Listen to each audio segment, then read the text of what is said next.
Good morning everyone, क्या हाल चाल, कैसे हैं आप लोग? Good morning. Good morning sir. Good morning. Good morning. Good morning sir. Alright, so good morning, good afternoon, good evening to PDGD students जो ये lecture बाद में देखेंगे। इसके अलावा कौन कौन बच्चा अवेलेबल है, लेट्स चेक। रोशनी, श्रीहरि, रश्मि, निशांत, कृपाली, कुणाल, मोहम्मद हाशिम, हर्षित, ऋतिक और भी बहुत सारे लोग हैं। Good morning one last time और हैप्पी संडे। संडे की क्लास हमने इसलिए ली है क्योंकि कल ही तो क्लास शुरू हुआ है यार। अब कल की क्लास शुरू करके हम आज छुट्टी करते तो मजा नहीं आता। तो भले हम आज थोड़ा सा कम पढ़ेंगे बट पढ़ेंगे जरूर, ताकि हमारा एक कंटिन्यूएशन बना रहे लगातार 6-7 क्लास का। और जब अगला संडे आएगा तो डेफिनेटली हम उसको छुट्टी करेंगे। चलिए, सो यस, हमने कल जो चीजें पढ़ी थी हम पहले उसको एक बार छोटा सा एक रिवीजन लेंगे। हमने 4 कीवर्ड्स पढ़े थे, इंपॉर्टेंट टर्म्स पढ़ी थी। आपको स्क्रीन दिख रहा है? ऑल राइट, सो रिक्वेस्टिंग एवरीवन, जिस टाइम पे मैं कुछ पूछूं तो आप उस टाइम पे चाहें तो ऑडियो यूज कर सकते हैं, अदरवाइज आप अपना ऑडियो म्यूट करिएगा। चलिए शुरू करते हैं। सबसे पहले कुछ 4 टर्म्स हमने पढ़े थे और 4 टर्म्स पढ़ते पढ़ते कुछ 1-2 टर्म्स हमने ऐसे भी पढ़ लिए थे। सबसे पहले ट्रांजिशन की बात करें तो ट्रांजिशन का मतलब होता है कि जब हम ओल्ड अकाउंटिंग स्टैंडर्ड्स फॉलो कर रहे थे और अब हमें न्यू अकाउंटिंग स्टैंडर्ड्स फॉलो करने हैं, मतलब इंड एएस फॉलो करने हैं, तो उस चीज को कहते हैं ट्रांजिशन। ट्रांजिशन के अंदर आपको आगे क्या समझाया जाएगा फ्यूचर में कि भाई आपके पास पुरानी बैलेंस शीट है जो कि एएस के अकॉर्डिंग है, सारे जो आइटम्स है वो एएस के अकॉर्डिंग है। आपको जब ट्रांजिशन करना है तो आपको एक पर्टिकुलर डेट पर सारे आइटम्स को चेंज करना है, एक पर्टिकुलर डेट पर। उस डेट को कहते हैं ट्रांजिशन डेट, उस डेट को कहते हैं ट्रांजिशन डेट। तो मैं आपको एक अभी नया कंसेप्ट समझा रहा हूं इसी से जुड़ा हुआ कि अभी आज हमारे वो इंड एएस में आएगा भी कि सपोज मैं फाइनेंशियल ईयर 24-25 से इंड एएस फॉलो करना चाहता हूं, वांट टू फॉलो 24-25 से मैं इंड एएस फॉलो करना चाहता हूं। इसका मतलब 1 अप्रैल 24। इंड एएस कहता है कि तू मुझे फॉलो करना चाहता है 1/4/24 से माना, पर तेरे को इसके लिए एक ट्रांजिशन डेट डिसाइड करनी पड़ेगी। मैंने बोला ये क्या होता है?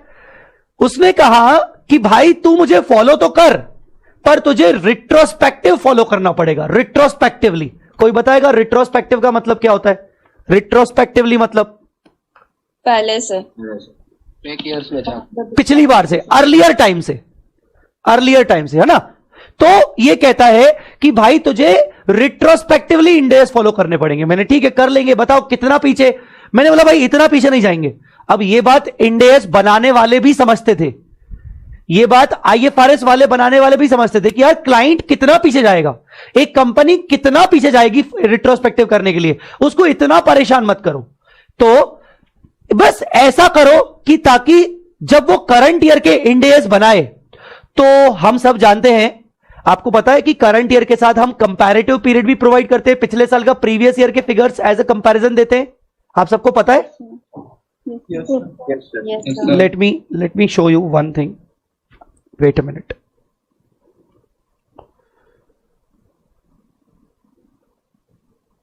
मैंने कल एक बैलेंस शीट डाउनलोड किया था,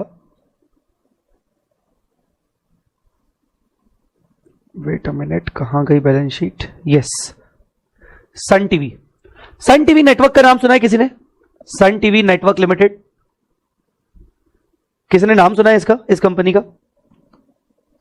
नहीं सर, नहीं सुना है? सुना है। Southern part of the India में they are a big player, the biggest player for telecommunication and all.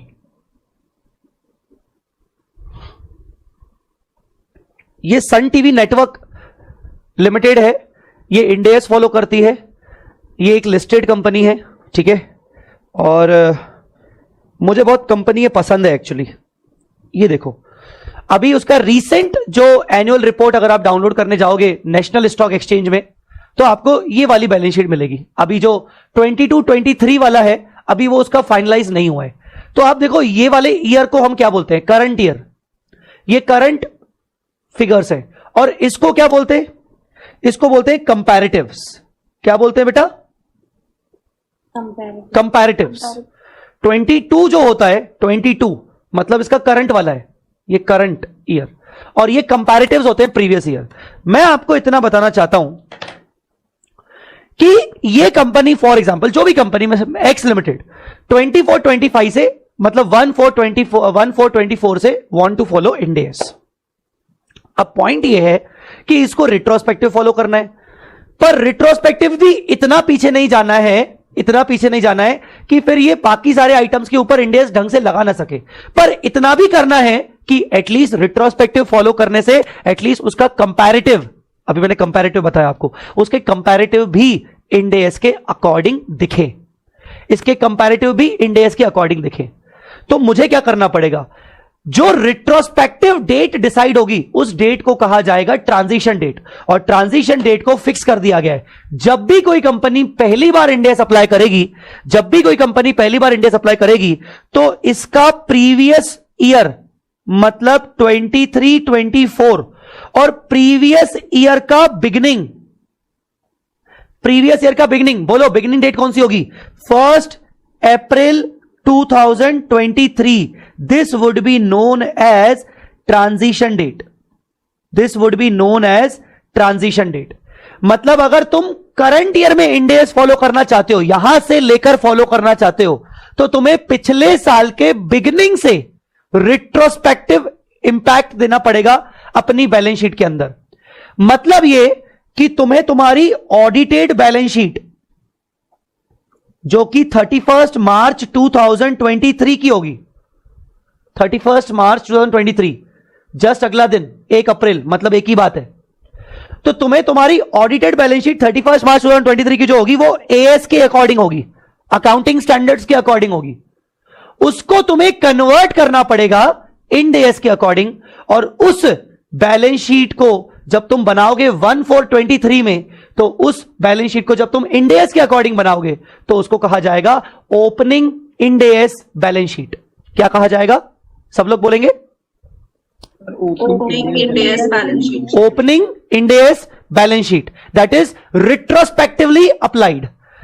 Follow कर रहा हूं मैं करंट ईयर में, पर मुझे रिट्रोस्पेक्टिव इंपैक्ट उसका देना है पिछले साल के बिगिनिंग से, और पिछले साल के बिगिनिंग पे एक नई बैलेंस शीट बनेगी इंड AS के अकॉर्डिंग, और उस नई बैलेंस शीट को बोलूंगा opening Ind AS balance sheet. Sir उस नई बैलेंस शीट का फिर से ऑडिट करना पड़ेगा? नहीं, no audit, only the figures to be reclassified, restated, represented as per Ind AS। तो जो प्रेजेंटेड हुआ है प्रेजेंटेशन पार्ट, तो उसको कैसे कंफर्म करेगा कि वो सही किया है प्रेजेंटेशन, जो क्लासिफिकेशन हो? वो उसको करंट ईयर का ऑडिटर चेक करेगा। करंट ईयर का ऑडिटर सिर्फ वेरीफाई करेगा कि ओके इट इज ऑडिटेड, और करंट ईयर का ऑडिटर उससे पहले देखेगा कि हां मैनेजमेंट का अप्रूवल आ गया, दैट्स इट। मैं उसी के फिगर्स के बेसिस पर आगे बढ़ूंगा। Okay sir. तो सर डिस्क्लोजर देना पड़ेगा क्या कोई? और डिस्क्लोजर पूरा रिपोर्ट बनेगा भाई, फर्स्ट टाइम एडॉप्शन हो रहा है, एक छोटा डिस्क्लोजर से कुछ नहीं चलेगा, पूरा फर्स्ट टाइम एडॉप्शन हो रहा है, पूरा इसका रिपोर्ट बनेगा कि हमने एक एक डिस्क्लोजर बोल रहे हो आप। ये सुनो, ये जो बैलेंस शीट है ना मेरे पास, ये बैलेंस शीट 31 मार्च, ये वाली बैलेंस शीट, ये वाली AS वाली 23, ये बैलेंस शीट ऐसे होगी। ये बैलेंस शीट के अंदर इक्विटी एंड लायबिलिटी होगा, फिर यहां असेट्स होगा, बिकॉज ये AS के अकॉर्डिंग है। तो इसमें जितने भी फिगर्स होंगे, लायबिलिटीज चाहे करंट लायबिलिटी हो चाहे नॉन करंट लायबिलिटी हो, असेट्स चाहे करंट हो चाहे नॉन करंट असेट्स हो, ये सारे figure AS amount, AS amount, AS amount, AS amount. अब क्या होगा? इंड AS कहता है जब तू मुझे पहली बार फॉलो करेगा, इस बैलेंस शीट को तू फिर से बनाएगा, तो तुझे सारे अमाउंट इंड AS के अकॉर्डिंग लाने पड़ेंगे। सर इससे तो अमाउंट चेंज हो सकते हैं। हां बिल्कुल सर, मान लो AS में कोई असेट का ट्रीटमेंट था, उसके अकॉर्डिंग 5 करोड़ की वैल्यू आ रही थी, पर अब इंड AS के अकॉर्डिंग ट्रीटमेंट कर रहे हैं तो उसके हिसाब से 4.7 करोड़ की वैल्यू आ रही है। सर ये तो अमाउंट बदल जाएगा। मैंने हां सर ऐसे तो एक बड़ी सारी बैलेंस शीट में बहुत सारे अमाउंट बदलेंगे। मैंने हाँ बहुत सारे अमाउंट बदलेंगे। सर ऐसे तो बैलेंस शीट हो सकता है टैली ना हो। मैंने हाँ हो नहीं होगी। तो सर क्या करेंगे? इंड एएस कहता है क्योंकि तू रिट्रोस्पेक्टिवली अप्लाई कर रहा है। अब मैं तेरे को ये नहीं कह रहा कि तू 4 साल पहले जा, 10 साल पहले जा, जब से तूने असेट लायबिलिटी खरीदी थी तब से जा। तो इसीलिए इस बैलेंस शीट में कल को डिफरेंस आएगा तो वो अदर इक्विटी में चला जाएगा। अदर इक्विटी मतलब ओपनिंग इक्विटी में पूरा का पूरा डिफरेंस जाएगा, पूरा का पूरा डिफरेंस जाएगा ओपनिंग इक्विटी में।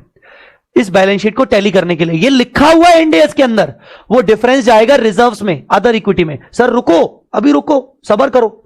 चलो सर डिफरेंस चला गया। एक बच्ची ने पूछा सर डिस्क्लोजर देना पड़ेगा। आते हैं आप डिस्क्लोजर पे। इंड एएस बोलता है अब तूने बैलेंस शीट बना ली, अब इसका प्रॉपर एक रिकंसिलेशन बना, इसका एक रिकंसिलेशन बना। मैंने रिकंसिलेशन क्या होता है? रिकंसिलेशन ये कि जो तेरा अदर इक्विटी है, अदर इक्विटी है as per Ind AS opening balance sheet के अंदर, और जो तेरा पुराना ओल्ड रिजर्व एंड सरप्लस था as per AS, as per AS वही 31 मार्च 23 ऑडिटेड बैलेंस शीट वाला, इन दोनों के बीच में जो भी डिफरेंसेस हैं वो कौन से डिफरेंसेस हैं? कौन कौन से असेट लायबिलिटी के डिफरेंसेस हैं? तो डिस्क्लोजर की बात कर रहे हो, आपको हर एक आइटम का ब्यौरा देना पड़ेगा कि ये अमाउंट क्यों चेंज किया, कितने से चेंज हुआ, और उसका नोट नंबर नीचे आएगा कि भाई पहला आइटम आपने पीपीई चेंज किया, पीपी आपने दिखाया एज पर इंड एएस 16, उसके कारण डिफरेंस आया 50 करोड़ का। अब इसका नोट नंबर 1 नीचे आएगा कि we followed Ind AS 16, Ind AS के अकॉर्डिंग इतनी वैल्यू थी, पर इंड एएस 16 का ये प्रोविजन होता है, इसके अकॉर्डिंग हमारी ये वाली I value. Refer annexure number this for the working, हम एनेक्जर लगाएंगे उसके पीछे। आया है समझ में कि नहीं? तो हर एक चीज का डिफरेंस का एक एक रिकंसिलेशन बनेगा, और ओल्ड रिजर्व जो थे और न्यू इक्विटी आ गया, उसके कारण कितने डिफरेंसेस आए, हर एक डिफरेंसेस की बातें आएंगी और उसके नोट्स आएंगे, फिर उसके एनेक्जर आएंगे। तो दीज आर द डिस्क्लोजर्स, ये डिस्क्लोजर होंगे। और बैलेंस शीट को जब मैंने कन्वर्ट किया था एएस से इंड एएस में, तो ये डिफरेंसेस आएंगे, डेफिनेटली आएंगे, वो डिफरेंसेस पूरे अदर इक्विटी में जाएंगे। कुछ आया समझ में? Yes sir. Yes sir. बेटा इस डेट को क्या बोलेंगे? जिस डेट से, सुनो, जिस ईयर से तुम इंड एएस फॉलो कर रहे हो, तुम्हें रिट्रोस्पेक्टिव जाना पड़ेगा। रिट्रोस्पेक्टिव डेट को कहते हैं, रिट्रोस्पेक्टिव डेट को कहते हैं ट्रांजिशन डेट। Transition date. इसीलिए मैंने तुम्हें ये वर्ड पढ़ाया था, कहां गया? इसीलिए मैंने तुम्हें वर्ड पढ़ाया था transition, from new, following new accounting rules from old accounting rules, transition. अच्छा सर ये ट्रांजिशन फिक्स है, मतलब हमें क्या हर साल पिछले ईयर के बिगिनिंग ही करना है? सर अगर मेरी मर्जी में 4 साल पुराना ट्रांजिशन करूं तो देखो इतना मिनिमम है, पिछले साल के बिगिनिंग से मिनिमम है, यह करना ही पड़ेगा। पर अगर तुम और पीछे जाना चाहते हो तो तुम्हारी इच्छा, कोई कंपनी करती नहीं है। सर क्यों नहीं करती? कौन अपना इतना कॉस्ट लगाएगी? अल्टीमेटली सब करने के लिए आपको बिग फोर्स को हायर करना पड़ेगा, एएस चार्टर्ड अकाउंटेंट्स को हायर करना पड़ेगा। वो बोलेंगे अच्छा करना है 4 साल पुराना, ले 4 गुना फीस। कौन करवाएगा? इतना कॉस्ट खर्चा करने का क्या मतलब है?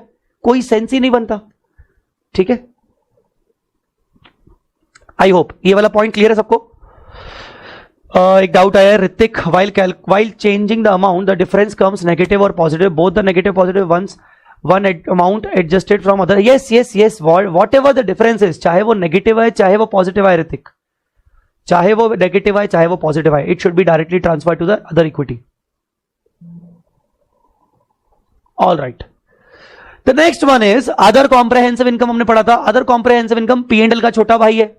अब ये P&L का छोटा भाई है, इसका मतलब क्या हुआ? बेसिकली जो आइटम अनरियलाइज्ड गेन्स हैं, कुछ specific unrealised gains and losses हैं, उनको आप P&L में मत डालो, उनको आप अलग से दिखाओ OCI में। OCI भी P&L की तरह इनकम्स और एक्सपेंसेस दिखाता है, पर वो कुछ ऐसे इनकम्स और एक्सपेंस दिखाता है जिनको डिफाइन किया गया है रिस्पेक्टिव इंड एएस के अंदर। कल मैंने चार्ट बुक में दिखाया था कि कौन कौन से आइटम ऐसे हैं, तो वो आइटम डिफाइंड है। जो डिफाइंड आइटम है उनको आप OCI में डालोगे। इंड एएस नहीं चाहता है कि उनके कारण, उनको P&L में डालने के कारण डिसीजन मेकर का डिसीजन बदल जाए, हो सकता है उसका डिसीजन इंपैक्ट करे वो वाले आइटम्स के चक्कर में। तो बेटर रहेगा कि उसको अलग से दिखाओ ताकि उस पर अलग से नजर जाए। ठीक है। अल्टीमेटली ओसीआई के अंदर जो आइटम दिखेगा वो दो क्लासिफिकेशन, उसके दो टाइप के होंगे क्लासिफिकेशन। पहला एनआरपीएल, दूसरा आरपीएल। एनआरपीएल मतलब not to be reclassified to PNL, RPL मतलब to be reclassified to PNL. मतलब वो आइटम जो आपने ओसीआई में दिखाया है वो या तो आगे चल के, जब वो आइटम आपने ओसीआई में दिखाया था वो किसी ना किसी असेट लायबिलिटी से रिलेटेड होगा, जब आगे चल के वो असेट लायबिलिटी खत्म हो जाएगी तो उस आइटम को आप डायरेक्टली अदर इक्विटी में ले जाओगे। दूसरा, जैसे रिवैल्यूएशन सरप्लस मैंने कल एग्जांपल दिया था। एक होता है आरपीएल, आगे चल के वो आइटम अगर रियलाइज्ड हो गया तो उसको रिक्लासिफाई, फिर से वो पीएनएल में दिखेगा, ओसीआई से हटकर वो पीएनएल में दिखेगा और पीएनएल के थ्रू वो अदर इक्विटी में आएगा। कल मैंने बताया था ultimate destination is other equity. Ultimate destination is other equity मतलब कोई भी इनकम और एक्सपेंस अदर इक्विटी में किसी ना किसी तरीके से तो आ ही जाएगा। या वो पीएनएल में डालकर नेट प्रॉफिट के रूप में रिटेन्ड अर्निंग के अंदर आ जाएगा, या तो वो ओसीआई में डालकर ओसीआई का नेट इफेक्ट करके डायरेक्टली आपके ओसीआई से रिस्पेक्टिव कॉलम ऑफ ओसीआई जितने भी अदर इक्विटी में वहां आएगा, और या तो फिर ओसीआई से निकल के वापस पीएनएल में जाएगा, फिर नेट प्रॉफिट बढ़ाएगा, फिर रिटेन्ड अर्निंग में आएगा, किसी ना किसी तरीके से वो अदर इक्विटी में आएगा। That is OCI. आगे बढ़ते हैं। फिर हमने क्या डिस्कस किया था? अच्छा, ओसीआई तो ये रहा, ठीक है। Reclassification adjustment. रिक्लासिफिकेशन का मतलब यही होता है कि जब आप किसी आइटम को ओसीआई से निकालकर पीएनएल में ट्रांसफर करते हो उसको कहते हैं रिक्लासिफिकेशन। जब आप उस आइटम को इंड एस के कारण, इंड एस के रिक्वायरमेंट के कारण पीएनएल से निकालकर उसको सॉरी ओसीआई से निकालकर पीएनएल में डालते हो तो उसको बोलते हैं रिक्लासिफिकेशन एडजस्टमेंट, ठीक है। नेक्स्ट इज सोकी। सोकी मतलब बेसिकली सोकी पढ़ने के लिए हमने देखा था कि भाई इक्विटी मतलब क्या होता है। तो equity is equal to equity share capital plus other equity. मतलब इक्विटी में दो चीज आती है, एक आता है शेयर कैपिटल और एक अदर इक्विटी आता है। शेयर कैपिटल मतलब कैपिटल रिलेटेड आइटम्स, और अदर इक्विटी मतलब जो हमने पूरा देखा था कल स्टेटमेंट, जिसके अंदर कई सारे रिजर्व्स, दुनिया भर के रिजर्व्स एंड सरप्लस और बहुत सारी चीजें आती हैं।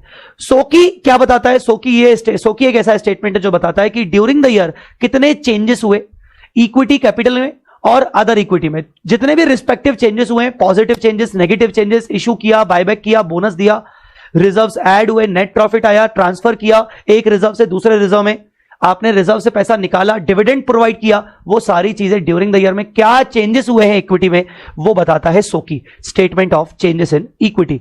एएस के अंदर हम इसको सोकी बनाते तो थे पर हम सोकी नाम नहीं देते थे, हम उसको working note number 1, note number 2 बोलते थे। अब वो सोकी के नाम पे आएगा। ऑलराइट, चलिए ये था हमारा छोटा सा एक रिवीजन। अब आगे बढ़ते हैं। सो आज की बात हम करेंगे introduction to Indian accounting standards. ये एक चैप्टर हमारा शुरू हो रहा है आज के दिन, फर्स्ट चैप्टर हम शुरू कर रहे हैं। ये चैप्टर ऐसा नहीं है, ये चैप्टर पहली बात तो मैं आपको बता दूं कि ये चैप्टर नया इंट्रोड्यूस किया है, but to be very very frank इसकी एक भी लाइन न्यू नहीं है। ये चैप्टर बिना इंट्रोड्यूस किए हुए भी ओल्ड सिलेबस में हम पढ़ाते थे, शुरू से मैं पढ़ाता था, क्योंकि बेसिक्स है यार। मतलब इतना तो पढ़ाना पड़ता ही था कि भाई ये इंड एस आईएफआरएस से कैसे मिले, कैसे आए, क्यों आया, फिर सीरीज जो बनी है उसका क्या कॉन्सेप्ट है सीरीज बनने का, वो सब है इसके अंदर। तो बेसिकली बस इंस्टीट्यूट ने क्या किया इस बार ना, उन्होंने एक चैप्टर बना दिया, पहले वो चैप्टर नहीं था। तो introduction to Indian accounting standard ये हम पढ़ेंगे। इसके अंदर ये जब हम पूरा कंप्लीट कर लेंगे तो इसके अंदर कुछ केस स्टडीज भी हैं स्टडी मॉड्यूल में, और कुछ केस स्टडीज हमारे पास भी हैं, तो वो देखेंगे। मे भी आज ये चैप्टर पूरा कंप्लीट ना हो पाए, पर क्योंकि इसका इंट्रोडक्शनल पार्ट है तो बेसिकली आप इसको नॉलेज के पॉइंट ऑफ व्यू से ज्यादा सुनेंगे।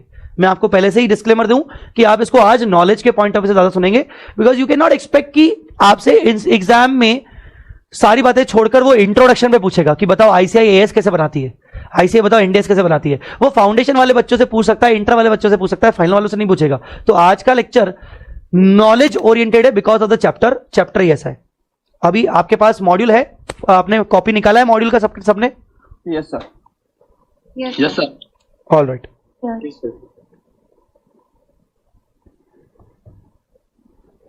देखो हम सब जानते हैं कि जो अकाउंटिंग स्टैंडर्ड्स होता है, आईसीएआई की एक बोर्ड है, अकाउंटिंग स्टैंडर्ड बोर्ड, जिसको फॉर्म किया गया था 1977 में।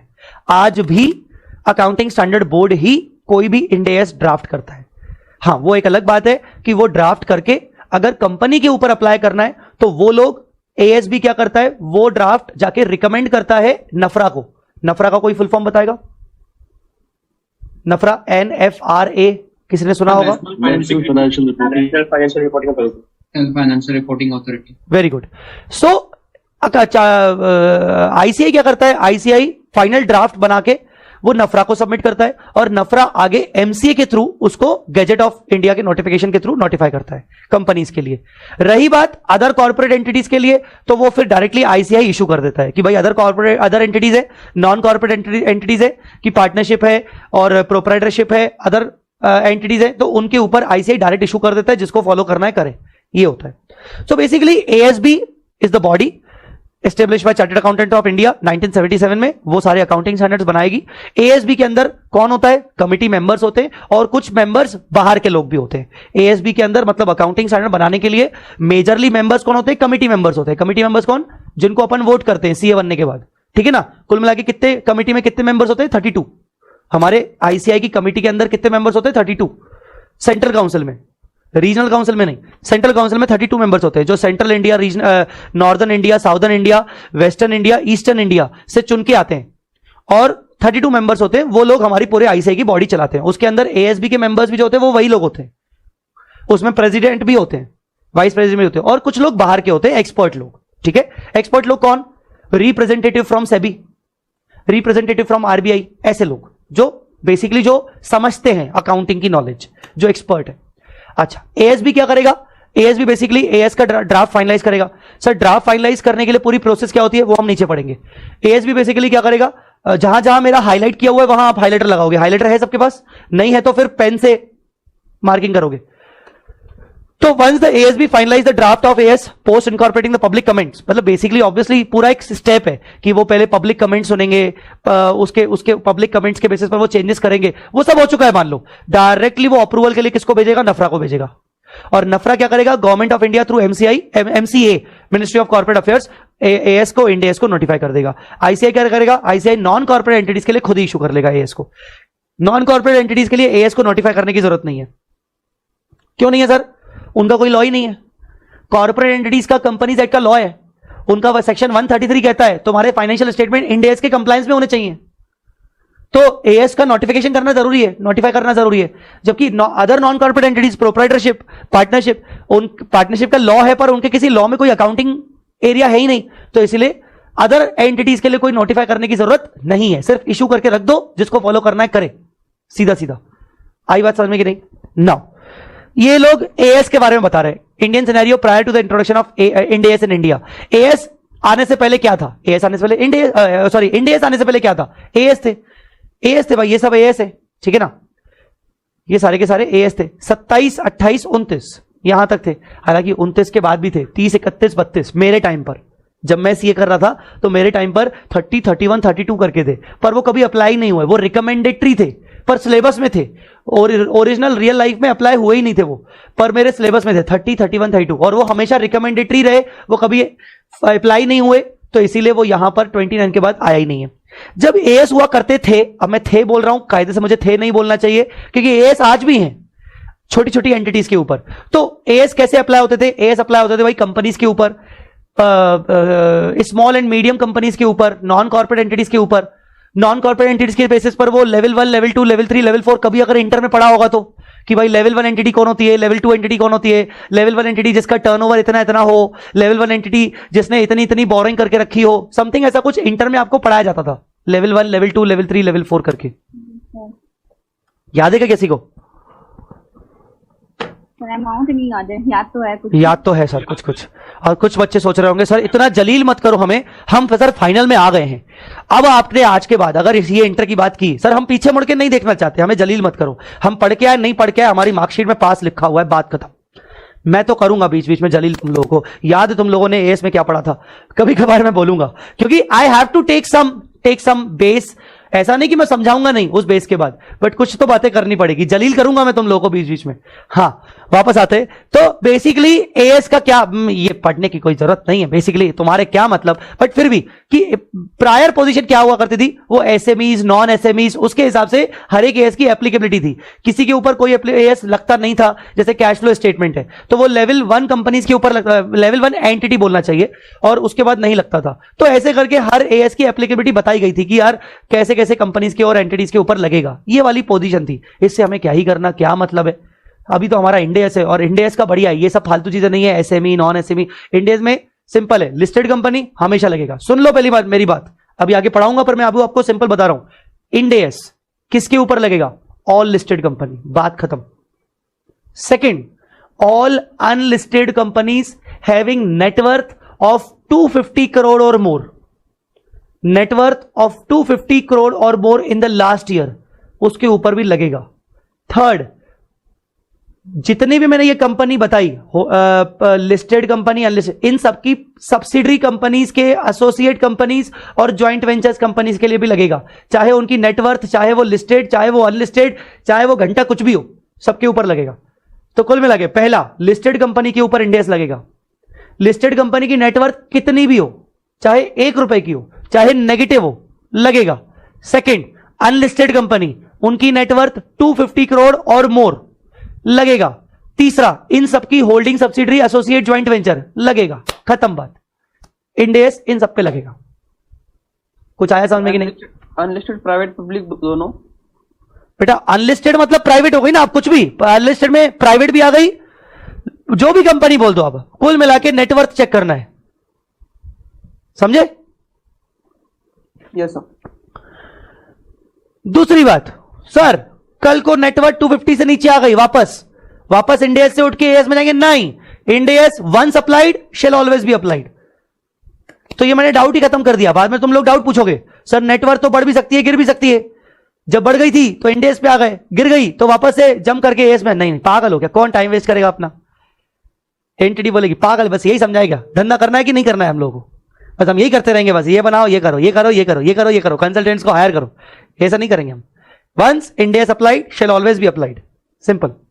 अच्छा, देन तो ये था इंडेस का एप्लीकेबिलिटी। तो मैं ये क्यों बता रहा हूं, क्योंकि ये एएस का इतना फालतू नहीं कि ये एएस एसपीएफ कितना लगेगा, कितने नहीं लगेगा। इंडेस एक बार लगेगा तो पूरा लगेगा, आपको सब कुछ लगाना है। जैसे एएस में क्या था, आप देखो, यस विथ डिस्क्लोजर एग्जम्पशन कहीं कहीं आपको मिलेगा, एप्लीकेबल विथ सम एग्जम्पशंस। इंडेस में ऐसा नहीं है, लगेगा 100% लगेगा। ऐसा नहीं कि ये वाले इंडेस लगेंगे पर इस इंडेस के डिस्क्लोजर एक्सेप्शन है ना, लगेगा तो पूरा लगेगा। कंप्लायंस करना है तो पूरा करना है, और तो और आपको कंप्लायंस अगर करना है तो पूरा करना है, और आपको बताना भी पड़ेगा कि पूरा कंप्लायंस हुआ है। एक मिनट, जे देखो ऑल्टर ने क्या बोला है सन टीवी के, in our opinion in to the best of our information and according to the explanation given to us, जैसा हमें एक्सप्लेनेशन दिया गया है और हमारे पास जितनी इंफॉर्मेशन अवेलेबल है उसके अकॉर्डिंग हम ये कह सकते हैं कि इन कंपनी का जो स्टैंड अलोन फाइनेंशियल स्टेटमेंट है। Sir stand alone financial statement का मतलब क्या होता है? चलो यहीं पर पॉज करते हैं। स्टैंड अलोन फाइनेंशियल स्टेटमेंट मतलब सर कंपनी के विदाउट इंक्लूडिंग सब्सिडीज और होल्डिंग डाटा, जो सब्सिडीज है उनके फाइनेंशियल्स के अलावा सन टीवी का सिर्फ विदाउट होल्डिंग और विदाउट कंसोलिडेशन, विदाउट मर्जर, कह सकते हैं without consolidation, without merger. Stand alone मतलब अगर मेरी 4 सब्सिडरी कंपनीज हैं और 4 सब्सिडरी कंपनीज के की बैलेंस शीट को मैंने मर्ज किया है तो वो कंसोलिडेटेड बैलेंस शीट हो गई, वो कंसोलिडेटेड फाइनेंशियल स्टेटमेंट हो गए। पर अगर मैं उनको मर्ज नहीं कर रहा हूं, मैं सिर्फ अपने फाइनेंशियल स्टेटमेंट बना रहा हूं सेपरेट, तो उसको बोलते हैं स्टैंड अलोन। तो स्टैंड अलोन का मतलब होता है सेपरेट फाइनेंशियल स्टेटमेंट। आप दूसरा इसका कीवर्ड लिख सकते हो सेपरेट फाइनेंशियल। दूसरा नया कुछ और चाहिए, individual financial statement, best individual financial statement, ठीक है। हां, तो ये क्या बोल रहा है कि भाई हमारे ओपिनियन के अकॉर्डिंग इस कंपनी ने जो हमें इंफॉर्मेशन दी है, stand alone financial statement give the information required by the companies act in a manner so required and give a true and fair view in conformity with Indian accounting standard prescribed under section 133 read with companies Indian accounting standard rule 2015। कल बताया था कि end S जब आए थे तो उसका end S rules 2015 के थ्रू प्रेस्क्राइब्ड होते हैं, हालांकि उसको समय समय पर अमेंड किया जाता है, पर वो मेन रूल जो है वो 15 है। तो ये क्या बोल रहा है कि भैया इस कंपनी ने, जैसा हमारा ओपिनियन है, जैसी हमें इंफॉर्मेशन मिली है, इसके फाइनेंशियल स्टेटमेंट जो है वो सेक्शन 133 के द्वारा बताए गए इंड एस के रूल्स फॉलो कर रहे हैं, उसके अकॉर्डिंग ये ट्रू एंड फेयर वैल्यू दे रही है बैलेंस शीट। ये फाइनेंशियल स्टेटमेंट इसका ट्रू एंड फेयर व्यू दे रही है, वो कंफर्म कर रहा हूं मैं कि हां उन्होंने इंड एस को सही तरीके से अप्लाई किया है। तो ये ऑडिटर ने बोला, ये ऑडिटर ने बताया कि हां भैया इंड एस फॉलो किए गए हैं। बाकी तो ऑडिट वाले पॉइंट है, ये एसेस वैसेस का स्टैंडर्ड्स ऑन ऑडिटिंग, तो ये सब मेरा काम नहीं है बताना, ये ऑडिटर वाला पॉइंट, ऑडिट वाला पॉइंट है। ठीक है, कौन ऑडिटर है भाई इनका? Deloitte, Deloitte is the auditor. ठीक है, ये ठीक छोड़ दो, ये अदर रिपोर्ट्स ठीक है, एनेक्जर हो गया। फिर मेजर तौर पर अगर देखें, वेट अ मिनट, मैं आपको एक और डिस्क्लोजर दिखाना चाहूंगा।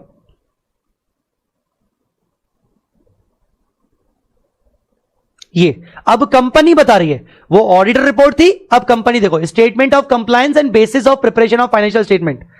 The financial statement of the company have been prepared in accordance with Indian accounting standard as per the company's rule 2015 read with company's Indian accounting standard rule amendment rule 2016 amendment होते रहते हैं as amended and notified under section 133 and other relevant provisions of the act. Accounting policy have been consistently applied except where a newly issued accounting standard is initially adopted. तो कुल मिला के ये company बता रही है, ऑडिटर ने अपना बताया और कंपनी अपने नोट्स में अपना बता रही कि हमने फॉलो किया है इंडियन अकाउंटिंग स्टैंडर्ड, और ये बताना मैंडेटरी है as per end S 1। End S 1 जो पहला इंड एस है वो कहता है जब भी कंपनी फाइनेंशियल स्टेटमेंट्स बनाएगी तो वो एक्सप्लिसिटली फॉलो करेगी, एक्सप्लिसिटली वो बताएगी कि हमने इंड एस को फॉलो किया है, ऐसा। तो वापस आते हैं, कहां गया, वापस आते हैं। मेरा सिर्फ आपको कहने का मतलब है कि एएस की तरह ये नहीं करना है, applicable with some exception, Ind AS लगेगा तो पूरा लगेगा। चलिए आगे बढ़ते। अकाउंटिंग स्टैंडर्ड्स के अपने लिमिटेशंस थे। क्या लिमिटेशंस थे अकाउंटिंग स्टैंडर्ड्स के? क्या है यार, देखो अकाउंटिंग स्टैंडर्ड्स बनाए गए कब? 80 से लेकर 1977 में तो एएस भी डेवलप हुआ। फिर उन्होंने अदर कंट्रीज के अकाउंटिंग स्टैंडर्ड्स देखे कैसे है क्या है, 80s में जाके अपने अकाउंटिंग स्टैंडर्ड्स बनाए, वो भी पूरे कॉपी किए, कहां से? यूरोपियन कंट्रीज से, ठीक है ना, यूरोपियन कंट्रीज से कॉपी किए, फिर बनाते गए यूरोपियन कंट्रीज के अकाउंटिंग स्टैंडर्ड्स अमेंड होते गए एज पर द सिचुएशन। बड़ा चेंज तब आया जब इंडिया में 1994 में फाइनेंस मिनिस्टर ने बेसिकली नेशनलाइजेशन स्कीम लाई और पूरे भारत में बेसिकली बदलाव हुआ। आपको पता होगा कि when Manmohan ji was the finance minister, उस टाइम पे बेसिकली इंडिया में बहुत बड़े बदलाव हुए, तो बाहर की कंपनियां आके इंडिया में काम करने लगी, इंडियन कंपनीज को भी मौका मिला बाहर जाने में। तो नेशनलाइजेशन जब हुआ, स्कीम पूरा हुआ, तो उस केस में क्या हुआ कि बहुत सारे फॉरेन इन्वेस्टर्स आने लगे and they came, they saw the financial statements as per accounting standards, they actually couldn't compare their financial statements with their own countries financial statements. So there was a ambiguity कि यार हर country के अलग अलग financial accounting standards के according अलग अलग financial statement, ये तो गड़बड़ जा रहा है। और एएस लिटरली 20 साल बाद हमें फील होने लगा कि मतलब बहुत पुराने हो गए। तो आपने अभी सुना है, अभी इंडिया में G20 समिट का आपने सुना है क्या? G20 जो देश हैं, पूरे कंट्रीज हैं, किसने सुना है? G20 summit.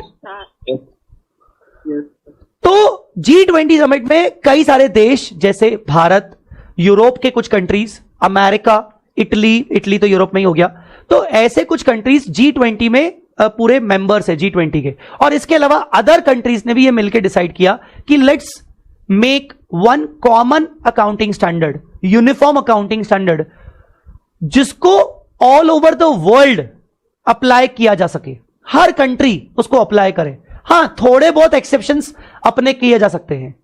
Let's start with this. तो फिर इससे क्या होगा, अकाउंट जो पुराने अकाउंटिंग स्टैंडर्ड्स होंगे, वो जो एम्बिग्विटीज थे वो सब खत्म हो जाएंगे, क्योंकि हमारे देश के अकाउंटिंग स्टैंडर्ड्स जो अकाउंटिंग ट्रीटमेंट बता रहे हैं वो अमेरिकन अकाउंटिंग स्टैंडर्ड्स नहीं बता रहे, कुछ और बता रहे, यूरोप के कुछ और बता रहे। अब मेजर इन्वेस्टर्स वहां से ही आते हैं, यूरोप से आते हैं, अमेरिका से आते हैं, तो बेसिकली वहां पर गड़बड़ हो रही थी कि हमारे फाइनेंशियल स्टेटमेंट कंप्लाई नहीं कर रहे थे उनके कंट्री के अकॉर्डिंग। तो वो फिर क्या है, इन्वेस्टमेंट करने में प्रॉब्लम आ रही थी, कंपैरिजन करने में प्रॉब्लम आ रही थी। They couldn't understand the language of accounting of our entities, so इसीलिए उनको चेंज किया गया। Emergence of global accounting standard, इसके लिए क्या किया गया, बहुत समय पहले से ही यूरोप में इंटरनेशनल अकाउंटिंग स्टैंडर्ड कमिटी, जिसका आज नाम बदल गया है, इंटरनेशनल अकाउंटिंग स्टैंडर्ड बोर्ड हो गया है। पहले वो कमिटी थी, अब वो बोर्ड हो गया है, IASC, अब वो हो गया IASB। तो ये पहले से ही कमिटी बनी हुई थी, ये यूरोप की थी बेसिकली। आप देखोगे इसमें मैक्सिमम कंट्रीज आपको यूरोप के दिखेंगे। कौन कौन सी कंट्रीज है भाई? कनाडा छोड़ दे, यूरोप में नहीं है। ऑस्ट्रेलिया छोड़ दे। अब यहां से देखना शुरू करो। फ्रांस, जर्मनी, जापान नहीं है, मैक्सिको नहीं है, नीदरलैंड्स, यूके, आयरलैंड और लास्ट में यूनाइटेड स्टेट्स ऑफ अमेरिका। ये सारे कंट्रीज ने मिलकर ये इंटरनेशनल कमिटी बनाई ताकि वर्ल्ड वाइड बेसिस पर accounting standards, maximum countries same accounting standards follow किए जाए। और ये यूरोपियन कंट्रीज के अलावा भी कुछ और देश थे। ठीक है, आगे चल के इसका नाम ये देखो IASB हो गया, नोन एज IASB। सॉरी, ये तो IASC लिखा है यहां पर, कहीं आपको दिखेगा IASB हो गया। तो बेसिकली IASB क्या करता है? सेम जैसा इंडिया में ASB है वैसा इंटरनेशनली IASB है। इंडिया का ASB क्या करता है? इंड AS निकालता है। इंटरनेशनल वाला IASB क्या करता है? IFRS निकालता है, क्योंकि हमारे इंड AS तो बेसिकली IFRS से बने हुए हैं। ठीक है ना? जैसे मैं कल की क्लास में आपको समझा रहा था कि एक नया इंड AS आ सकता है। मैंने कल बताया था आपको? मैंने नहीं बताया था, कल बताया था मैंने, नया इंड AS आ सकता है 117। हाँ, तो 117 कैसे बनेगा? IFRS से आएगा, और IFRS आ चुका है, IFRS 17। IFRS 17 को हम बोलेंगे 117 एक्चुअली। अब ये सीरीज कैसे डिसाइड होती है ये भी बताऊंगा। तो IFRS 17 IASB ने निकाल लिया है, अप्लाई हो भी गया है, बट अभी भारत में अभी नहीं आया, अभी उस पर बात चल रही है, अभी उस पर काम चल रहा है। ठीक है, यस, IASB यहां पर आ गया। IASB आगे चल के IASC को चेंज करके IASB फॉर्म किया गया 2000 में, 1 जुलाई में। अब ये वाली सारी बातें पुरानी है, हिस्ट्री है, तो इसलिए अपन थोड़ा सा फास्ट चलेंगे इस पे। IASB members responsible for the development and the publication of international financial report accounting standards या रिपोर्टिंग स्टैंडर्ड्स। बेसिकली IASB क्या करती है? IASB IFRS बनाती है। तो पहले कौन थी? पहले IASC, वो क्या करती थी? इंटरनेशनल अकाउंटिंग स्टैंडर्ड बनाती थी। जैसे बच्चों जैसे हमारे भारत में AS से इंड AS आए, वैसे ही इंटरनेशनली पहले IAS हुआ करते थे और उससे IFRS आ गए। ऐसा कंसेप्ट है।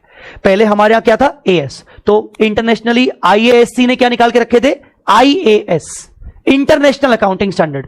अब हमारे यहां क्या आ गया? इंड AS, और उनके यहां पर क्या आ गया? IFRS। उसको बदल के IFRS कर दिया गया।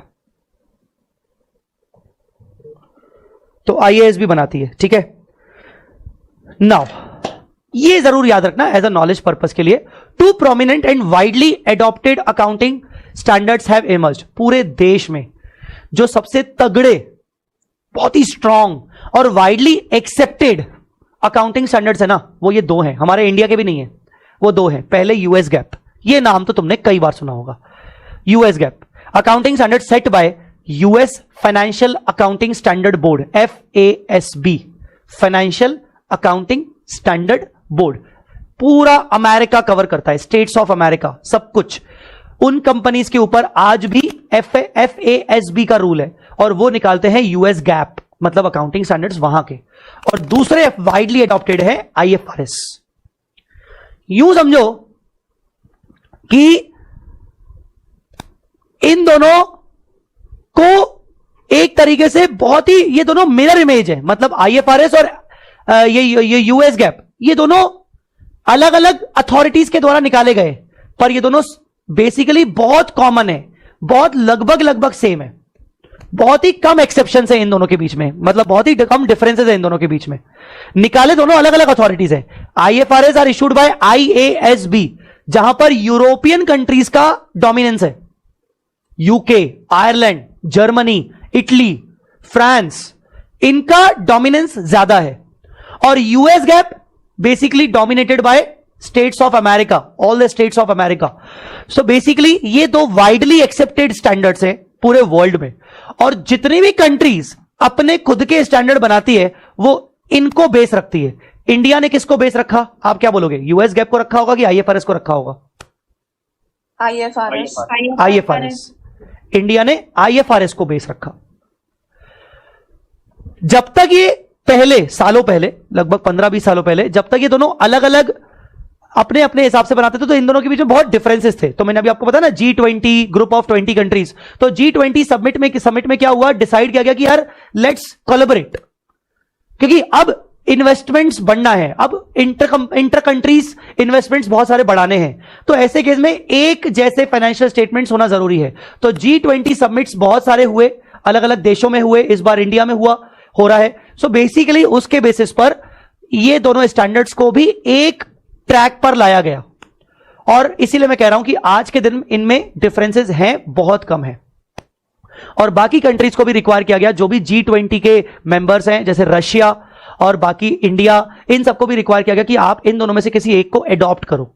इंडिया ने बहुत अच्छा डिसीजन लिया। इंडिया ने बोला हम एडॉप्ट नहीं करेंगे, हम IFRS के हिसाब से चलाएंगे, क्योंकि हमारे पिछले ASB पुराने वाले इनके IAS इंटरनेशनल अकाउंटिंग स्टैंडर्ड के अकॉर्डिंग थे, तो हम तो इन्हीं को फॉलो करेंगे, बट हम इनको एडॉप्ट नहीं करेंगे as it is copy pasting, हम इनके जैसे अपने खुद के इंड AS बनाएंगे। अब ये होना भी चाहिए था, एटीट्यूड होना चाहिए था। ICI being the second largest accounting body, हाँ ठीक है तुम्हारे स्टैंडर्ड होंगे, पर ICI है भैया, सेकेंड लार्जेस्ट अकाउंटिंग बॉडी है, ऐसे थोड़ी जाने देंगे। बहुत पैसा है अपने पास, हम अपने बनाएंगे, कॉपी पेस्ट क्यों करें?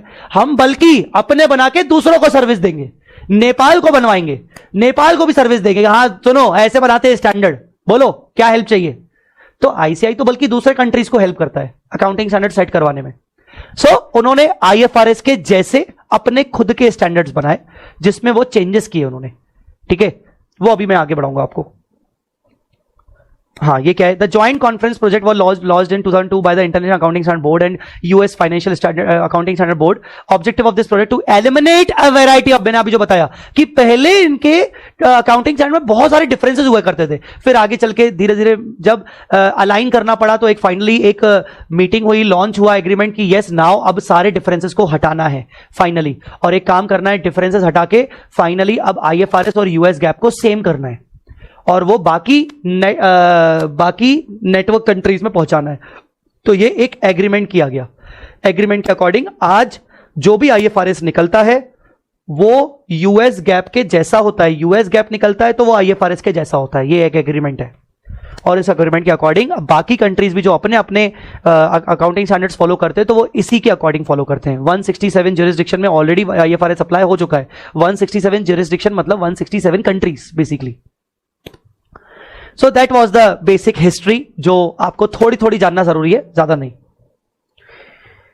Need for the global accounting standards, basically need क्या है? अगेन मैंने आपको बताया 1994 के बाद नीड बढ़ी इसीलिए क्योंकि बहुत सारा हैवी इन्वेस्टमेंट्स इंडिया में आने लगा, ठीक है, और इंडिया में जब बाहर की कंपनीज आने लगी तो एक फाइनेंशियल स्टेटमेंट, ऐसे फाइनेंशियल स्टेटमेंट्स जो बाहर के लोग उसकी भाषा समझ सकें, उसके लिए वैसे फाइनेंशियल स्टेटमेंट्स बनाना जरूरी था।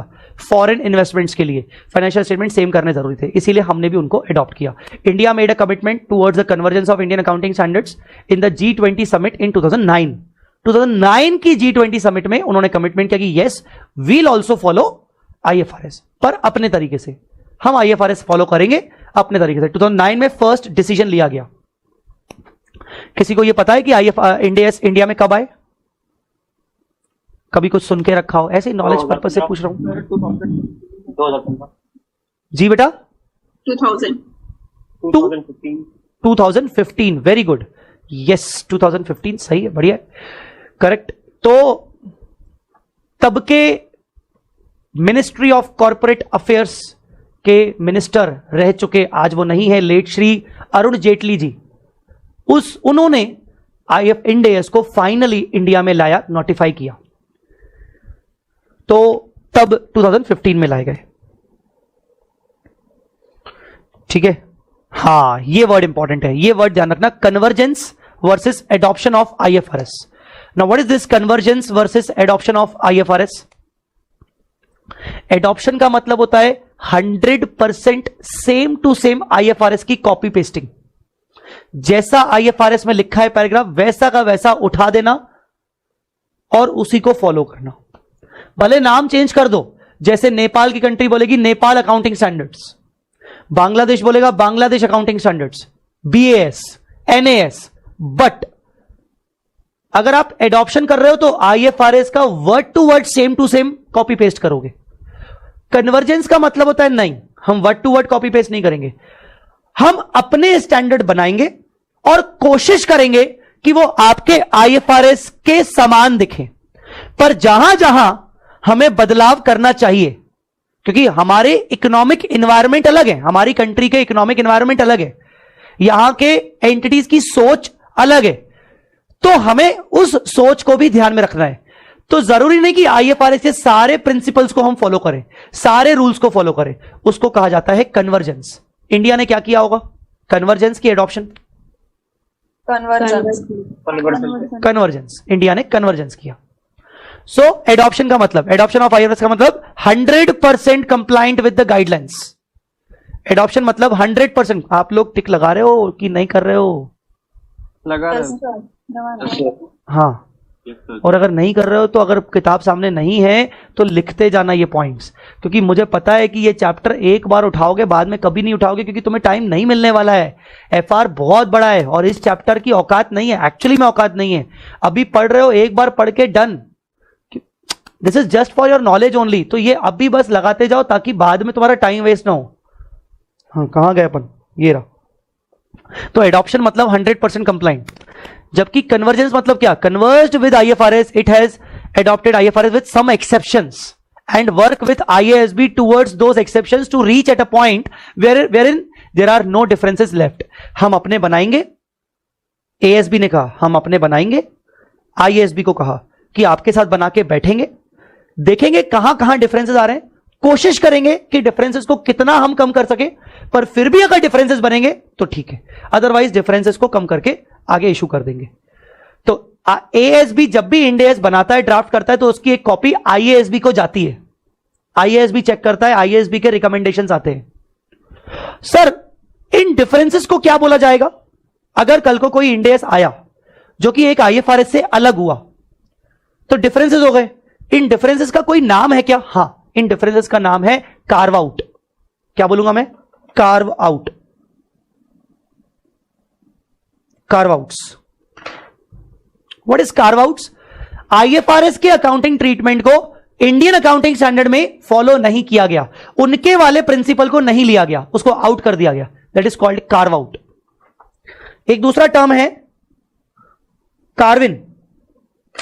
कार्विन मतलब उल्टा आईएफआरएस की बातों को तो जैसा लिया गया था, पर उल्टा इंडियन अकाउंटिंग स्टैंडर्ड में एक नया ट्रीटमेंट लाया गया जो कि आईएफआरएस में भी नहीं है, जो कि आईएफआरएस में भी नहीं है। इंडियन अकाउंटिंग स्टैंडर्ड में एक नया ट्रीटमेंट लाया गया जो आईएफआरएस के अंदर भी नहीं है, उसको कहते हैं कार्विन।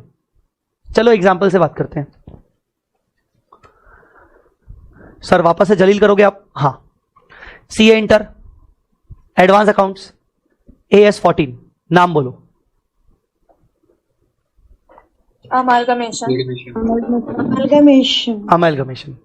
अमेलगमेशन के अंदर, एएस 14 के अंदर कितने नेचर ऑफ अमेलगमेशन होते हैं? कुछ था, 2 नेचर ऑफ अमेलगमेशन, नाम पता नहीं, मेरे को याद नहीं आ रहा। In the nature of merger, in the nature of merger, in the nature of purchase. ठीक है, अब वो एएस था, ठीक है, in the nature of merger, in the nature of purchase. As से हम इंड-एएस में आए, इंड-एएस हमने बनाया बिकॉज ऑफ आईएफआरएस। आईएफआरएस के अंदर अमेलगमेशन वाला जो स्टैंडर्ड है वो है आईएफआरएस 3। आईएफआरएस 3, उसका नाम है बिजनेस कॉम्बिनेशंस, बहुत बड़ा स्टैंडर्ड है। तो आईएफआरएस 3 कहता है भैया अमेलगमेशन तो एक ही होता है, which is amalgamation in the nature of purchase. नाम उन्होंने अलग कर दिया, they call it acquisition. Basically amalgamation, business acquisition एक ही होता है, that is called acquisition. End-as ने बोला नहीं नहीं नहीं नहीं, एक नहीं होता है, 2 होते हैं। जो तुम बोल रहे हो वो तो होता ही होता है, पर in the nature of merger भी होता है। उन्होंने बोला नहीं नहीं नहीं नहीं होता है। हमने बोला होता है, हम करेंगे।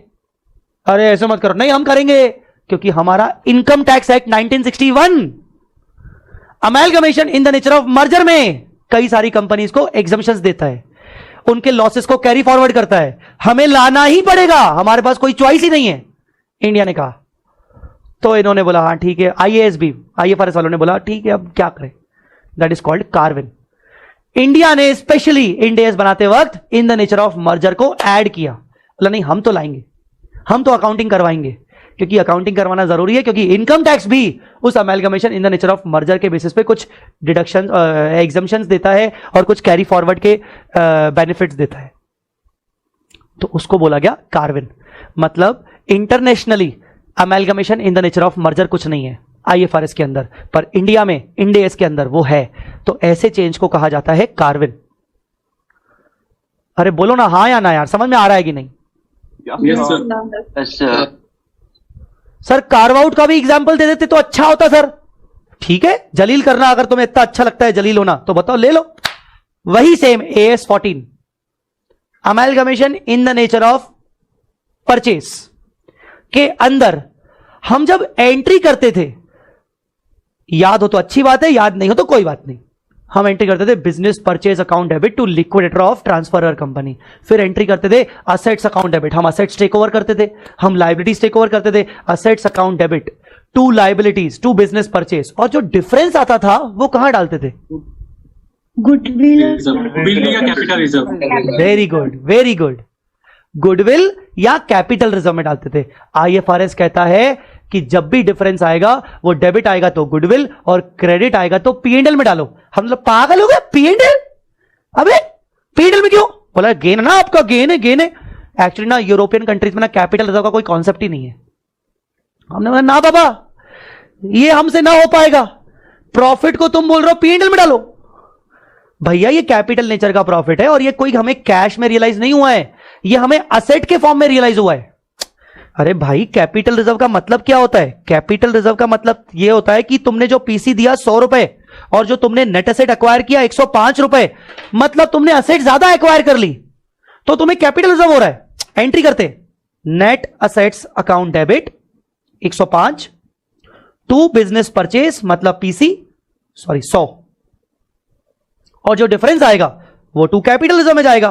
तो ये कैपिटल रिजर्व क्या ट्रीट हो रहा है? ये कैपिटल रिजर्व एक कैपिटल प्रॉफिट है जो कि हमें कैश में नहीं, हमें नेट असेट काइंड में रियलाइज हुआ है बाबा जी, और काइंड में रियलाइज हुआ है। हम इसको अगर कैपिटल प्रॉफिट है, चलो तुम बोल रहे हो कि हम इसको पीएनएल में डाल दें, अगर डाल भी दिया, गलती कर दी इतनी बड़ी, कल को वो फ्री रिजर्व दिख जाएगा भाई साहब।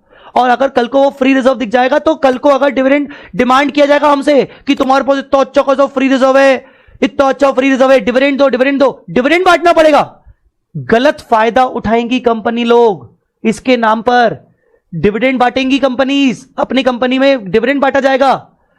हम नहीं करेंगे ये, नहीं नहीं नहीं नहीं, ये फेवर में नहीं है, ये पब्लिक फेवर में नहीं है। पब्लिक का पैसा गलत तरीके से यूज होगा, मतलब डिविडेंड जब बांटा जाएगा तो पब्लिक का पैसा यूज होगा, जबकि पैसा है ही नहीं कंपनी में, नेट असेट आए।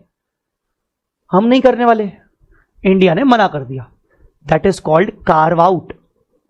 आईएफआरएस ने कहा कि डिफरेंस जाएगा पीएनएल में, हमने बोला नो पीएनएल, कैपिटल रिजर्व। कुछ आया समझ में? Yes sir. Yes, sir. Corvin, carve out. Now you understood the difference between Corvin and carve out, and what is Corvin, what is carve out. ये Corvin carve out word कब आएगा? Convergence के अंदर आएगा कि एडॉप्शन के अंदर आएगा? कन्वर्जेंस। एडॉप्शन में नहीं आएगा, एडॉप्शन तो 100% सेम है ना, कुछ करना ही नहीं है।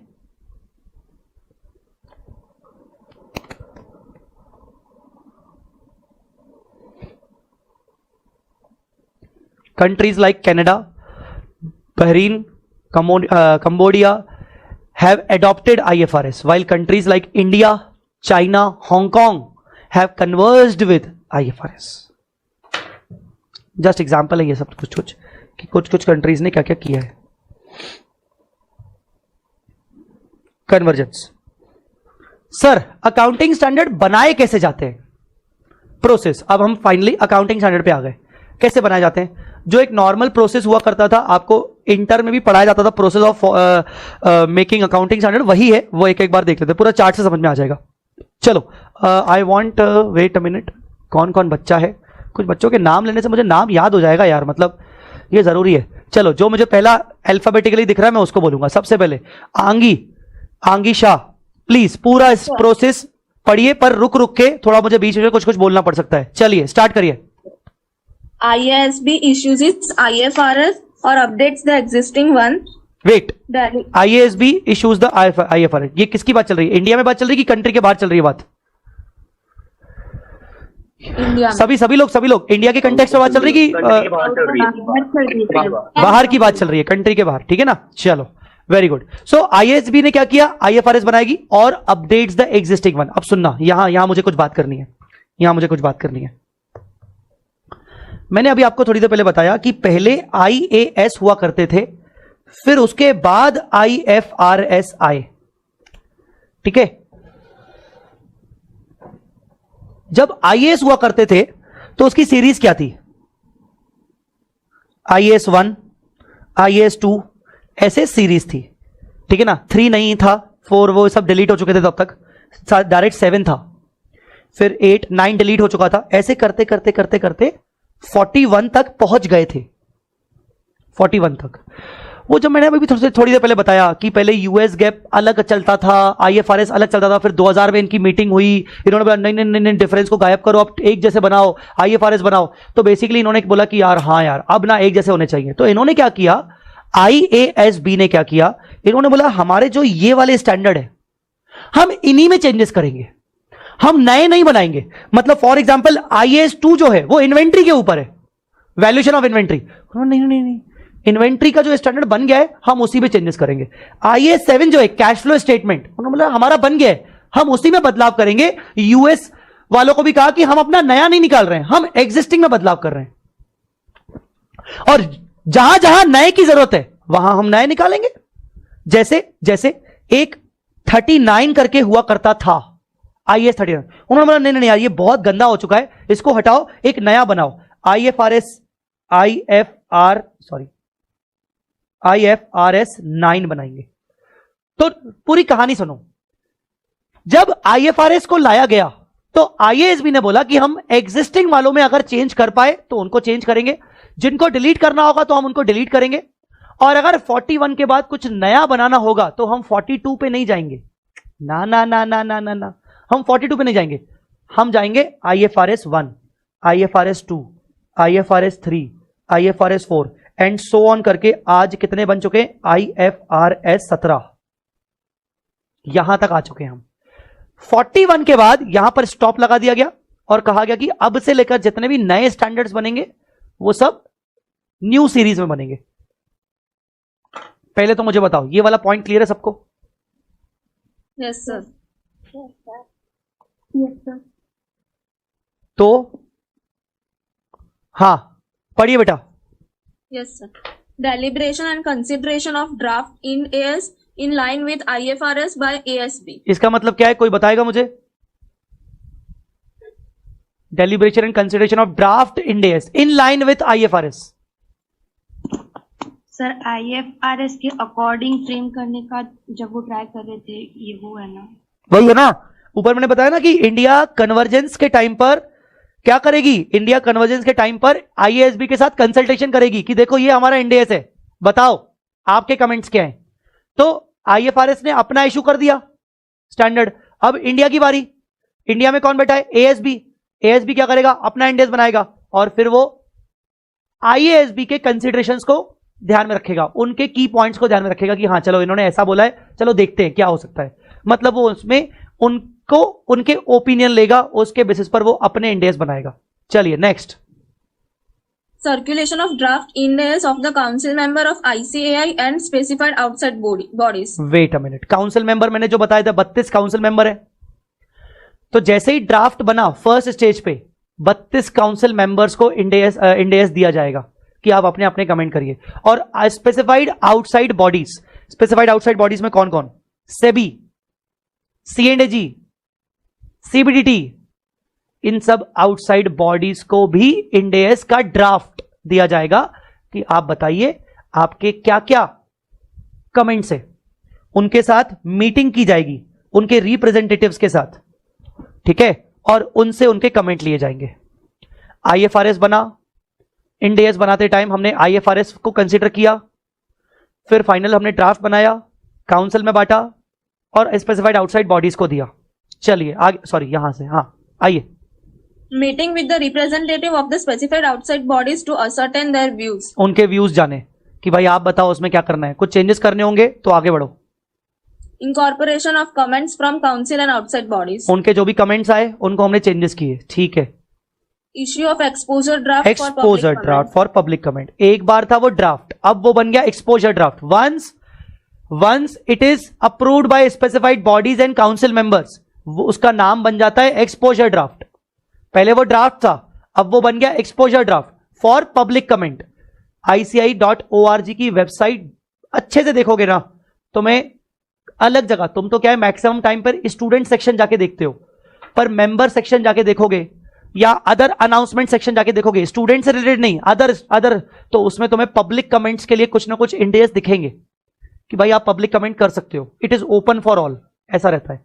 चलिए पब्लिक कमेंट के लिए हो गया. आगे Consideration of comments received on the exposure draft and finalization of final draft. Again अब पब्लिक के कमेंट मिलेंगे, एक्सपर्ट्स कमेंट मिलेंगे, उनके कमेंट को कंसिडर किया जाएगा, उसके बेसिस पर एक्सपोजर ड्राफ्ट में बदलाव किए जाएंगे और फाइनलाइज किया जाएगा ड्राफ्ट को. चलो भाई, फाइनल ड्राफ्ट किसको सबमिट होगा? Final draft NFRA with recommendations. Correct, NFRA को सबमिट होगा. NFRA अपने रिकमेंडेशन देगा, फिर थोड़े बदलाव होंगे, फिर फाइनली NFRA किसको आगे चल के वो फॉरवर्ड करेगा? MCA को, और MCA उसको क्या करेगा? Notify. कंपनीज एक्ट के अंदर. So this is the process how we create, how actually ICI create और make a particular Ind AS, draft Ind AS का ड्राफ्टिंग. ठीक है, IFRS आया उसके बाद ही इंडेस आएगा, पक्का है. अब ये पक्का है रूल, मतलब पहले इंडेस आएगा फिर IFRS. नहीं, पहले IFRS आएगा फिर इंडेस आएगा. ठीक है, ये चीजें हैं बेटा. ये वर्ड समझाया था मैंने तुम लोगों को. हाँ sir, whether it is recommendatory in nature और mandatory in nature for incorporation of comments of specified body. Obviously यार, मतलब इसमें कोई रिकमेंडेटरी और मैंडेटरी वाली बात नहीं आती. इसमें तो यही है ना कि यार एक बात बताओ भाई, तुम कोई अपने घर में, तुम्हारे पापा हैं, मम्मी है, बड़े भाई है, सिस्टर है, और इसके अलावा सिस्टर के जो पति होते हैं, हस्बैंड, जीजू जिसको अपन बोलते हैं, technically with the he is a kind of family member. हाँ, है वो बाहर के, वो सेम ब्लड में नहीं है, पर वो है तो अपने ही ना, जीजू जिसको बोलते हो तुम लोग. हाँ, और कई लोगों के जीजू बहुत अच्छे सलाह देते हैं. तो एक बात बताओ, हम जब कोई डिसीजन लेते हैं तो जीजू से भी तो पूछते हैं, फूफा जी से भी तो पूछते हैं, मामा जी से भी तो पूछते हैं. हाँ, सेम ब्लड में नहीं है पर एटलीस्ट उनसे भी तो सलाह लेते हैं, और जिसकी सलाह समझ में आती है तो उनको फॉलो करते हैं, जिनकी नहीं आती तो हम नहीं करते. ऐसा ही है. तो यहां बात रिकमेंडेटरी और मैंडेटरी की बात नहीं है, यहां बात है कि भाई उनके कमेंट्स आए, उनके कमेंट्स कितने प्रैक्टिकल ओरिएंटेड है और वो कितने अप्लाई करने के लिए सही है, उसके बेसिस पर बनाए जाते हैं. सिंपल. वोटिंग होती है काउंसिल मेंबर्स की कि नहीं ऐसा करना सही नहीं, ऐसा नहीं है, जिसमें जहां मेजोरिटी होता है उसकी तरफ जाया जाता है. सिंपल है यार. अब बताओ भाई तुम ऋतिक, अपने जीजू को आगे चल के, कोई अपनी फूफा जी को, अपने मामा जी को अगर तुम इंपॉर्टेंस नहीं दोगे ऐसे, तो कैसे चलेगा? करना पड़ेगा ना भाई. चलो आगे बढ़ते हैं. Transition from AS to Ind AS, transition का मैंने आपको बताया था. हाँ, इसके रिगार्डिंग कुछ बातें बहुत इंपॉर्टेंट समझ लीजिए. सबसे पहले यूनियन बजट 14-15 के अंदर प्रपोज किए गए थे और फाइनली अडॉप्ट किए गए. इंडेस को प्रपोजल आया और उसको अडॉप्ट किया गया. इससे पहले 2011 में भी प्रपोजल आया था, बट वो रिजेक्ट हो गया था. 2011 में भी आया था प्रपोजल, फिर वो रिजेक्ट हो गया. फिर 14-15 के यूनियन बजट में फाइनली इंडेस को अडॉप्ट किया गया कि यस इंडेस रहेगा, बट उस टाइम पे बोला गया कि बैंकिंग कंपनीज और इंश्योरेंस कंपनीज के लिए सेपरेटली नोटिफाई किया जाएगा. फिलहाल बैंकिंग और इंश्योरेंस कंपनीज को एक्सेप्शन लिस्ट में डाल दिया गया. क्यों? क्योंकि बैंकिंग कंपनीज मतलब बैंकिंग रेगुलेशन एक्ट और RBI. ठीक है, और इंश्योरेंस कंपनी की बात करें, बाहर रख दो आप. इंश्योरेंस कंपनीज की बात करें तो इंश्योरेंस कंपनीज मतलब IRDA, उनके नॉर्म्स अलग. तो बेसिकली उन्होंने टाइम लिया, और इतना टाइम लिया कि साले अभी तक टाइम ले रहे हैं. अभी तक बैंकिंग और इंश्योरेंस कंपनीज के ऊपर अप्लाई नहीं हुआ है इंडेस, अभी तक नहीं हुआ है. उन्होंने टाइम लिया कि हम करेंगे, अभी तक नहीं किया. तो बैंकिंग और इंश्योरेंस कंपनीज के ऊपर इंडेस नहीं लगते. ठीक है. सो MCA हैज नोटिफाइड, डेट याद रखना, ये 16 फरवरी 2015 को MCA ने इंडेस नोटिफाई किए थे. 16 फरवरी 2015. मुझे बहुत अच्छे से याद है जब इंडेस नोटिफाई हुए थे ना, तो क्या हुआ था, तब तक मैं टीचिंग में ही था. मैं तो 2011 क्वालिफाइड हूं, तो I was into teaching and since 2013 approx I was teaching FR also 2013 से. एंड तब एफआर का बहुत ही ओल्ड कोर्स हुआ करता था, एएस के अकॉर्डिंग हुआ था. व्हेन इट वाज नोटिफाइड ना, मैं बहुत टेंशन में आ गया. मैंने बोला यार इंडियस नोटिफाई हुए हैं, मतलब अब आईसीआई कभी भी उसको सिलेबस में ला सकता है, कभी भी ला सकता है सिलेबस में. तो आपको याद है जब जीएसटी आया था, अगर आपको कुछ पता हो जीएसटी के बारे में, 17 में आया था, 2017 में, 1 जुलाई 2017. तो जब जीएसटी आया था तो आईसीआई ने फर्स्ट अटेम्प्ट में, बिल्कुल सामने वाले अटेम्प्ट में, जीएसटी से 10 मार्क का अप्लाई किया था, 10 मार्क का.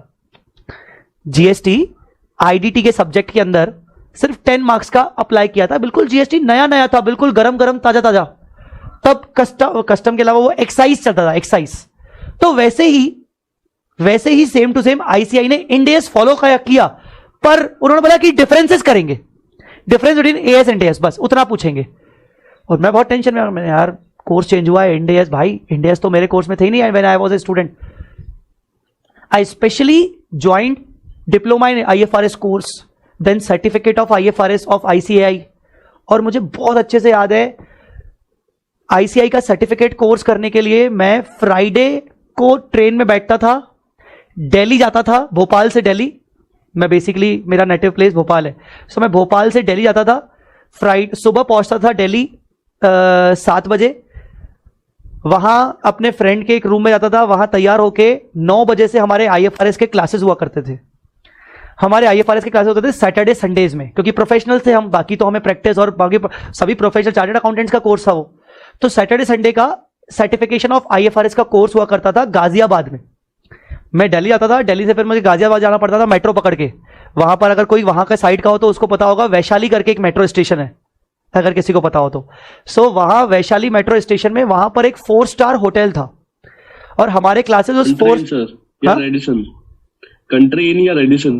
कंट्रीन, शायद कंट्रीन, मुझे नाम याद नहीं आ रहा. कंट्रीन शायद 2 ही होटल्स है जहां पे आईसीआई प्रोग्राम करते हैं अपने, शायद रेडिसन तो पक्की बात नहीं था, रेडिसन नहीं था. ठीक है. सो वैशाली में था, वैशाली, ठीक है. सो वहां गाजियाबाद जाते थे, वहां सैटरडे पूरा दिन, संडे पूरा दिन, पूरी क्लासेस. संडे को क्लास खत्म होती थी थोड़ा जल्दी, सैटरडे को लेट चलती थी, संडे को जल्दी, क्योंकि सभी प्रोफेशनल थे तो सबको भागना पड़ता था. अब सब लोग, मेरी क्लास में tentatively it was 45 members, 45 chartered accountants हम सब, ठीक है ना. एंड कुछ की एज मेरे जैसी, मतलब उस टाइम पे मेरी एज क्या थी, आज आई एम 35, तो उस टाइम पे आई एम अप्रोक्सीमेटली 10 साल, अगर अपन 8 साल हटा दें तो 27 साल का, 26-27. कुछ लोग 45 ईयर्स के, कुछ लोग 50 प्लस, यस 50 प्लस, जिनकी प्रैक्टिस बहुत जबरदस्त चल रही है, वो लोग भी आते थे, क्योंकि उनके क्लाइंट्स थे, एक्चुअली उनके अच्छे क्लाइंट्स थे जहां उनको इंडेस लगाना था. कुछ लोग बिल्कुल यंग चार्टर्ड अकाउंटेंट, बिल्कुल अभी बने, ऐसे वाले. तो हम बैठते थे संडे को, मैं याद है कि 6 बजे क्लास खत्म होती थी, भागता मेट्रो स्टेशन पकड़ता था, और वहां से वो दिल्ली के 2 बड़े रेलवे स्टेशन कौन है, एक तो दिल्ली मेन रेलवे स्टेशन है, और दूसरा कौन सा है वो, निजामुद्दीन, हाँ निजामुद्दीन रेलवे स्टेशन पकड़ जाता था. 9 बजे की रात की ट्रेन होती थी दिल्ली टू भोपाल, वो बैठता था, सुबह आता था, सुबह 7 बजे भोपाल, और 9 बजे मेरी क्लास होती थी. मुझे 9 बजे की इंटर वालों की क्लास लेनी पड़ती थी, फाइनल वालों की क्लास में शाम को लेता था एक्चुअली. तो इस तरीके से पूरा रूटीन था. और ये रूटीन कब तक चला, ये रूटीन चला 14 डेज, मतलब 7 वीक्स. ये रूटीन 7 वीक चला, और मैंने अपना आईएफआरएस का सर्टिफिकेशन कोर्स किया. 45 मेंबर्स की क्लास में I am still in touch with 30 members. आज भी मैं उनके साथ टच में हूं, क्योंकि हमारा ग्रुप है, व्हाट्सएप ग्रुप है. कभी बातें नहीं होती, साल में एक आध बार कभी बात होती है. 45 मेंबर्स में I can't say about 15 members, बाकी 30 मेंबर्स हैं इंक्लूडिंग मी. उन 30 में से इतना मुझे पता है कि 29 के 29 मेंबर्स आज आईएफआरएस भूल चुके, इंडेस भूल चुके. उनका घंटा उनको कुछ नहीं फर्क पड़ता, उनको सिर्फ एक क्वालिफिकेशन चाहिए था, अपने नाम के आगे, सीए के आगे, उनको बस नीचे उनको विजिटिंग कार्ड में आना चाहिए कि हमें आईएफआरएस है. और इकलौता मैं बचाऊं, बाकी 15 का मुझे नहीं पता, इकलौता मैं बचाऊं जो एक्चुअली मैं आईएफआरएस को यूज कर रहा हूं. एंड दे एक्चुअली, उस टाइम पे जब हमारे रिप्रेजेंटेशन हुआ करते थे, हमारे टेस्ट हुआ करते थे हमारे भी, और रिप्रेजेंटेशन मतलब स्टेज पे आओ, आके इस इंडेस पे बात करो. इंडेस तब नहीं था, आईएफआरएस से आके बात करो, इस पे कुछ ना कुछ अपने कमेंट्स करो, इस पे कुछ बोलो. लास्ट में एक प्रोजेक्ट था कि अपना कमेंट करेंगे, जो अपना बना के आएंगे प्रोजेक्ट. आई लिटरली रिमेंबर जब last day of the class, और तब सबका रिप्रेजेंटेशन होना था, तो मैंने एक टॉपिक उठाया था, financial instrument, the toughest topic of IFRS, financial instrument. और उस पर मैंने पूरा प्रोजेक्ट बनाया था. पीपीटी बनाई थी पूरी अच्छे से, मुझे बहुत अच्छे से याद है, पीपीटी बनाई थी and I was super confident क्योंकि मैं तो टीचर भाई, टीचर मतलब मुंह तो खोल, बस बोलना शुरू कर। And they actually doesn't know, everybody doesn't know कि मैं एक्चुअली टीचर हूं। उनको बस मैंने बताया था कि मैं प्रैक्टिस करता हूं, मैंने किसी को कुछ नहीं बताया था कि मैं पढ़ाता हूं, ये है वो है। लास्ट डे जब मेरा एक चार्टर्ड अकाउंटेंट आए थे, कोई गर्ग, उनकी इंडियस की बुक आती है प्रोफेशनल्स के लिए, कोई गर्ग है, हाँ कमल गर्ग नहीं, अतुल गर्ग, कमल गर्ग, कोई गर्ग है, एक कमल गर्ग, एक आलोक गर्ग है, आलोक गर्ग, यस आलोक गर्ग। उनकी आज भी इंडियस की किताब आती है, he know me actually. So he was the chief guest, he was the guest basically. तो सब लोग अपना अपना कर रहे थे। जब मेरी बारी आई तो मैंने हेज अकाउंटिंग पर बात की, हेज अकाउंटिंग पर, इंडियस के उस पे में क्या होता है, कैसे होता है। जब मैंने हेज अकाउंटिंग की बात की, अब मैंने बोलना शुरू किया और मेरे अकॉर्डिंग मैंने अच्छे से प्रेजेंट करना शुरू किया, ऐसे होता है, ऐसे होता है। और जब टीचर आदमी पढ़ाए तो सामने वाले को, वो कितना भी बड़ा आदमी हो, वो सामने वाले को अपना स्टूडेंट समझता है, सिंपल सी बात है। जब बोलना शुरू किया तो मैंने इस तरीके से समझाना शुरू किया कि भाई ये तो मेरे स्टूडेंट है, मैं तो इनको स्टूडेंट की तरह समझा रहा हूं। एवरीवन वाज लाइक कि भाई क्या, तू कौन है भाई, कैसे, कहां से आया तू। एंड वो Alok Garg ji personally he came to me, he congratulate me and he offered me कि मैं एक बुक बना रहा हूं हेज अकाउंटिंग पे, तू मेरे को साथ देगा क्या। मैंने उनको साथ नहीं दे पाया, मैंने बोला सर कुछ पर्सनल कमिटमेंट्स है, मैं नहीं कर पाऊंगा, really sorry sir. He called me specially after 1 week, जब मैं भोपाल पहुंच गया, जय तू मुझे हेल्प करेगा क्या। सो मैंने बोला सर सोच के बताता हूं, पर वो उसके बाद मैंने कभी उनको कॉल बैक नहीं किया। व्हाट्सएप पे कभी कभार मैं उनका स्टेटस देखता हूं, वो मेरा स्टेटस देखते हैं तो ठीक है, थोड़ी बहुत हल्की फुल्की बात हो जाती है। आज ही इज लाइक कि उन्होंने अपनी इंडियस की किताब बना ली है, वो अपने प्रोफेशनल्स को बांटते हैं। And I am at another place, जब भी वो मेरी किताब देखते हैं तो मुझे बोलते हैं भाई एक कॉपी तो भेज दे भाई, तो इट्स लाइक दैट। सो ये चीज है। परसों नरसों की बात है, मेरी कुछ दोस्तों से बात हुई, IFRS वाले उसी बैच के, 1 साल बाद बात हुई। दे लिटरली सेड कि भाई जय तू क्या यार, इंडियस यार, मतलब तू कितना, तेरी किताबें आ गई है यार, हम तो साला इंडियस का आई भूल गए, ये क्या मतलब, हमें तो पता ही नहीं है, वापस से करना पड़ेगा। सो this is the thing, professional बनने के बाद भी बहुत सारी चीजें अलग अलग होती है।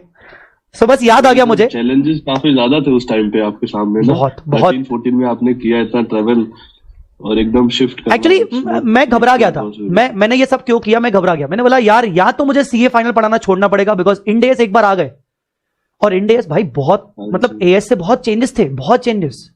जैसे अभी कोर्स चेंज हुआ है तो अभी फर्क नहीं पड़ा, क्योंकि इंडियस तो इंडियस है ना। पर उस टाइम पे जब कोर्स चेंज हो रहा था, मैंने बोला भाई जय, या तो तू अपनी कोई दूसरा देख ले, या तो तू CA फाउंडेशन और इंटर वालों को पढ़ा। और फाउंडेशन भाई राम नहीं, मैं नहीं पढ़ाऊंगा फाउंडेशन वाले बच्चों को इतना, मतलब मुझे पसंद है मिच्योर वाले बच्चों को पढ़ाना, मिच्योरिटी वाले बच्चों को पढ़ाना। इमेच्योर वाले बच्चों के ऊपर ज्यादा मेहनत करनी पड़ती है, तुमसे ज्यादा मुझे फाउंडेशन वालों पे मेहनत करनी पड़ेगी। वो साला डेबिट क्रेडिट पूछते हैं, दिमाग खराब होता है, साले तेरे को इतना भी नहीं आता, डांट लगा दूंगा मैं उनको। तो दैट टाइम एक्चुअली बहुत मेहनत की, बहुत मेहनत की, बहुत सारा रिसर्च कि यार ये पढ़ लो। GT ग्रैंड थॉर्टन के बहुत सारे उनके कमेंट्स, बहुत सारे उनके आर्टिकल्स, PwC के आर्टिकल्स, बिग फोर्स के आर्टिकल्स पढ़ता था, बहुत सारा पढ़ता था, क्योंकि तब प्रैक्टिस में था पर बहुत कम था मैं, और मेरे पास फ्री टाइम पढ़ा। क्लास कितनी, 2 घंटे की फाइनल की, 2 घंटे की इंटर की, पूरा टाइम आप फ्री बैठे हो अपने ऑफिस में। क्लाइंट साला इतना आ नहीं रहा, प्रैक्टिस इनिशियल प्रैक्टिस है, काम वैसे ही नहीं है, पढ़ो जितना पढ़ना है पढ़ो, इसका आर्टिकल पढ़ा, ये आर्टिकल पढ़ा, ये क्या होता है, इंटरनेशनल फाइनेंशियल रिपोर्टिंग स्टैंडर्ड के वेबसाइट पे जाओ, ये पढ़ो, ये इकट्ठा करो, ये कॉपी करो, इसको अपनी लैंग्वेज में बनाओ। बहुत सारा भाई, बहुत सारा मजा आता था वो सब करने में। और ये आपको आगे चल के करना पड़ेगा सबको, जो भी अपनी अपनी फील्ड में जाओगे। यही आपका मेन प्रोफेशनलिज्म आपका तब से स्टार्ट होगा कि यार खुद से मेहनत होगी। फिर किसको बोलोगे आप कि भाई पढ़ा दे, भाई नोट्स दे दे, भाई समझा दे, भाई कोचिंग कर लेता हूं, भाई फीस दे देता हूं।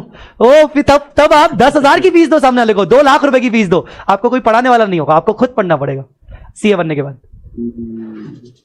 सर आपने डिप्लोमा फिर मतलब 14-15 के बाद किया? यस, 14-15 के बाद IFRS से? यस, ACCA से? यस, मैंने 15 के बाद, ये नोटिफिकेशन के बाद मैंने किया, सब चीजें उसके बाद ही स्टार्ट हुई। Then I was super confident कि अब तो भाई डिप्लोमा हो गया, अब तो सर्टिफिकेट भी आ गया, अब साला पढ़ाओ। फिर धीरे धीरे पढ़ाना शुरू किया एक्चुअली नहीं, पर ऐसे भी पढ़ाना शुरू नहीं किया।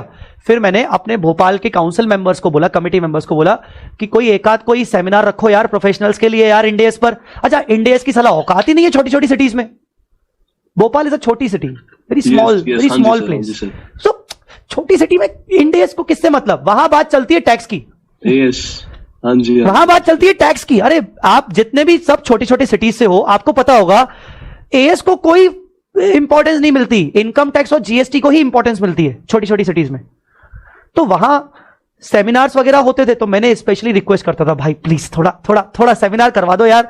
एक मेरी प्रैक्टिस, मन ही मन में बोलता था कि मेरी प्रैक्टिस हो जाएगी. तो मैंने ऐसे 1-2 सेमिनार किए छोटी छोटी जाके जगह. भोपाल में मिल गया तो भोपाल में, फिर भोपाल के बगल में कोई दूसरा चैप्टर ऑफिस है, आईसीआई का छोटा सा ब्रांच ऑफिस है, चलो वहां पढ़ा दिया.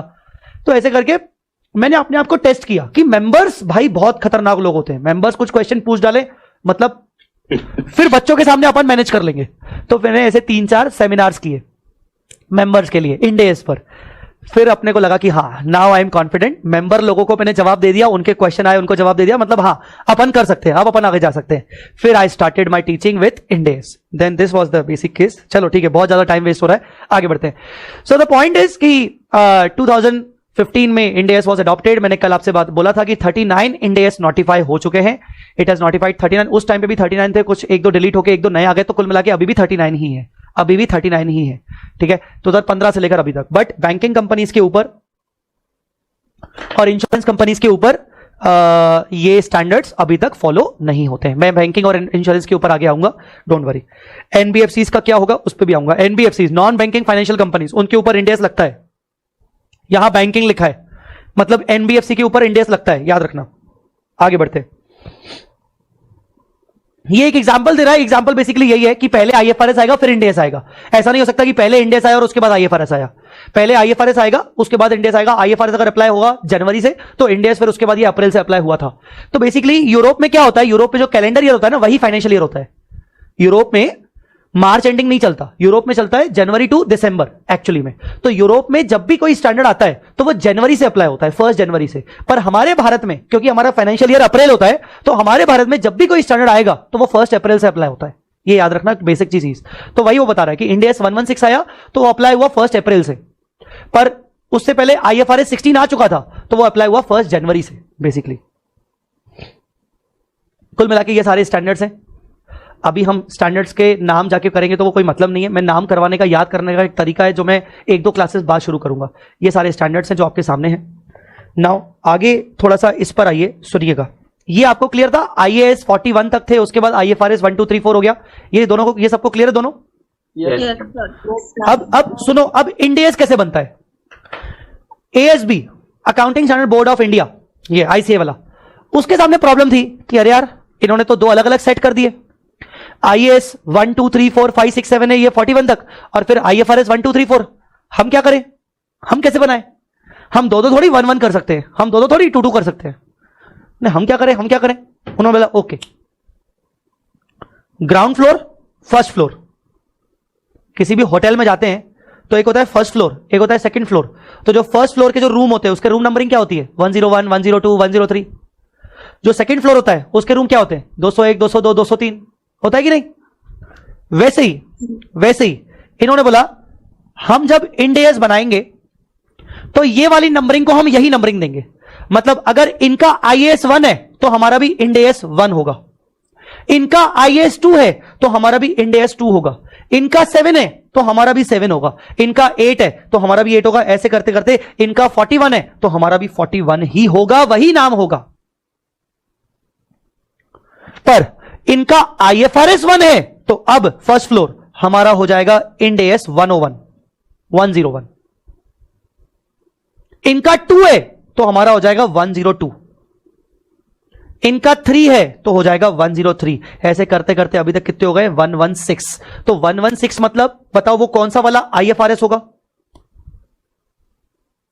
16. IFRS 16 is means 116. ऐसा समझ गए?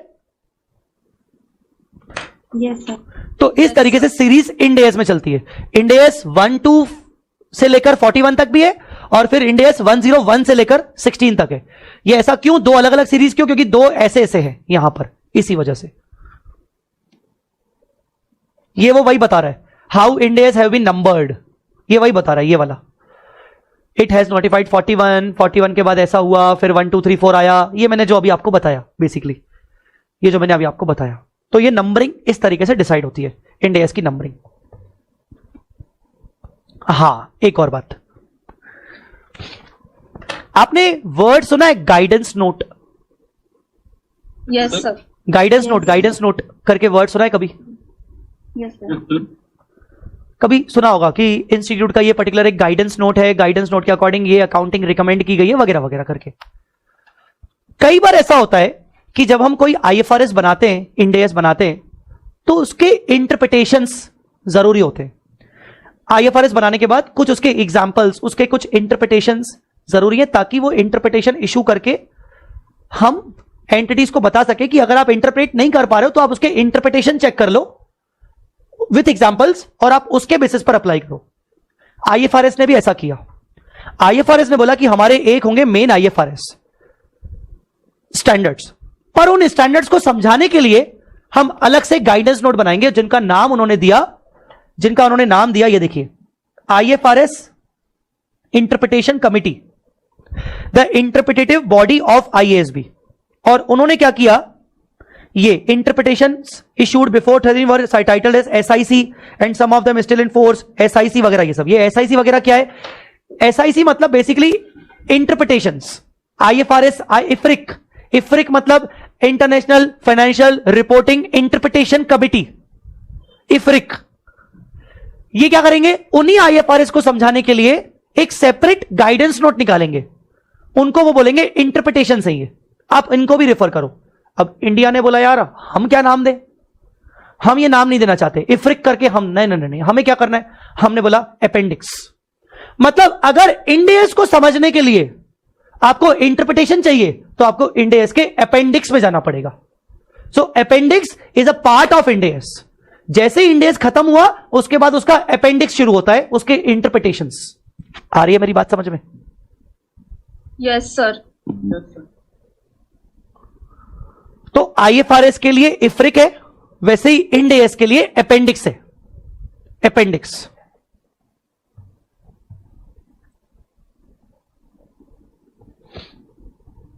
ये वाला पोर्शन मैं बाद में करवाऊंगा। हां, अभी सुबह सुबह मैं आपको लिस्टेड कंपनीज के बारे में बता रहा था, लिस्टेड एंटिटीज, अनलिस्टेड, थोड़ा याद है आपको कुछ? Yes sir. पता ना क्या मैंने क्या बोला आपको, एक अल्टीमेट समरी मैंने क्या बोली? चलो मुझे समरी बताओ, इंड एएस किसके कैसे ऊपर अप्लाई होता है? लिस्टेड कंपनी, जिसका नेटवर्थ और लिस्टेड कंपनी के ऊपर नेटवर्थ 250 करोड़ 250 करोड़। ठीक है, पहला तो लिस्टेड कंपनी का मुझे आवाज सुनाई दिया। दूसरा तुम बोल रहे हो having net worth of 250 crore or more. Having turnover की net worth net worth of 250 crores or more. All company 50 crores, 250 crores Or more. और मोर। और तीसरा कौन? होल्डिंग सब्सिडरी जेवी और एसोसिएट ऑफ अबव। सर मतलब ये बोलना चाह रहे हो आप कि अगर एक सब्सिडरी कंपनी है, मतलब छोड़ो, अगर सर एक एस लिमिटेड है जो कि लिस्टेड कंपनी है, पर जो उसकी होल्डिंग कंपनी है वह सर अनलिस्टेड कंपनी है और उसकी नेटवर्थ भी 200 करोड़ है, पर क्योंकि सब्सिडरी लिस्टेड है और उसके ऊपर इंड एएस लगेगा तो होल्डिंग के ऊपर भी लग जाएगा। हां, अगर सब्सिडरी के ऊपर इंडिविजुअली लग रहा है तो होल्डिंग के ऊपर लग जाएगा, उल्टा होल्डिंग के ऊपर लग रहा है अगर, तो सब्सिडरी के ऊपर लग जाएगा। सर नेटवर्थ कैसे चेक करनी है? नेटवर्थ इंडिविजुअल कंपनी की चेक करनी है कि होल्डिंग सब्सिडरी की मिलाकर पूरे ग्रुप की चेक करनी है? तुम्हें क्या लगता है? इंडिविजुअल ऑब्वियसली, क्योंकि सब्सिडरी के ऊपर अगर एप्लीकेबल है तो फिर होल्डिंग के ऊपर हो जाएगा, तो वो इंडिविजुअली देखना पड़ेगा पहले।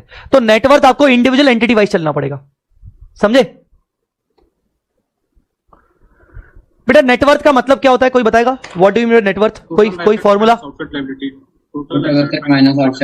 Total assets minus outside liability. ठीक है, और share capital plus reserve and surplus या अदर इक्विटी। ठीक है, वेरी गुड। माइनस हाँ, miscellaneous expenditures and deferred balance expenditure.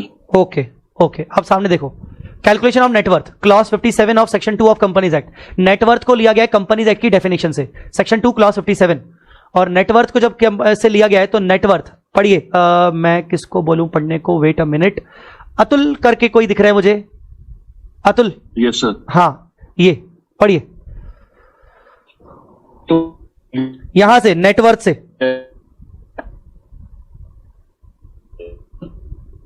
बेटा आवाज नहीं आ रही है अतुल। अभी आवाज नहीं आ रही सर? अब आ रही है, हाँ पढ़ो। हेलो। हाँ हाँ। Net worth means the aggregate value of paid up share capital and reserves created out of profits and security premium after deducting the aggregate value of accumulated losses, deferred expenditure, miscellaneous expenditure not written off as per the audited balance sheet, but does not include reserves created out of revaluation of assets or write back of depreciation and amalgamation. इसका मतलब अगर formula लिखने चाहें तो क्या आएगा? Net worth मतलब क्या? Paid up capital. Paid up capital कौन सा है, इक्विटी वाला कि प्रेफरेंस वाला? सभी लोग equity both sir, both, very good, both आएगा बेटा, क्योंकि कई बार वर्ड इक्विटी नहीं यूज किया गया। चलो बोलो, plus all reserves and surplus बोल सकता हूं? एक्सेप्ट, एक्सेप्ट क्या? Revaluation reserve, except revaluation reserve and arrears of depreciation. Arrears of depreciation ये बोल रहे हैं ना वो, right, return back of depreciation, arrears of depreciation. चलो प्लस बोलो, security premium minus profit and loss account का डेबिट बैलेंस, कह सकते हैं कि नहीं? Yes, sir. बोलो ना, deducting the aggregate value of accumulated losses और minus Deferred expenditure. Deferred expenditure, जिसको अभी तक आपने राइट ऑफ नहीं किया है। आपके बैलेंस शीट में डेफर्ड एक्सपेंडिचर दिख रहा है, या फिर आपके बैलेंस शीट में मिसलेनियस दिख रहा है, जैसे discount on issue of debenture, preliminary expenses, preliminary discount on issue of debentures, ये सब डेफर्ड एक्सपेंडिचर्स या miscellaneous expenditure. This is the definition, this is the formula of calculating net worth. और ये कौन सी देखनी है? ऑडिटेड बैलेंस शीट, जो भी आपकी last recent audited balance sheet है वो वाली नेटवर्थ। आया समझ में क्या? Yes sir. लिख लेना प्लीज, बगल में आप इसको लिख लेना, नोट कर लेना। सर एरियर्स ऑफ, फिर से बोलो ना, आवाज कट गई शायद, क्या बोल रहे हो? एरियर्स ऑफ डेप्रिसिएशन मतलब?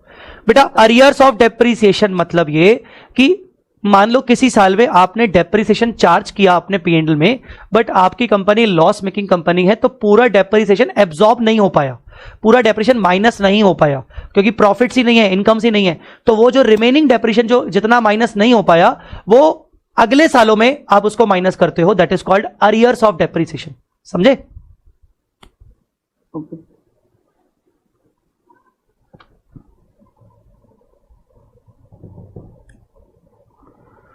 नोट कर लिया इसको? Yes sir. Yes sir. All right, ये मैं कल आऊंगा इन क्वेश्चंस और उस पे। हाँ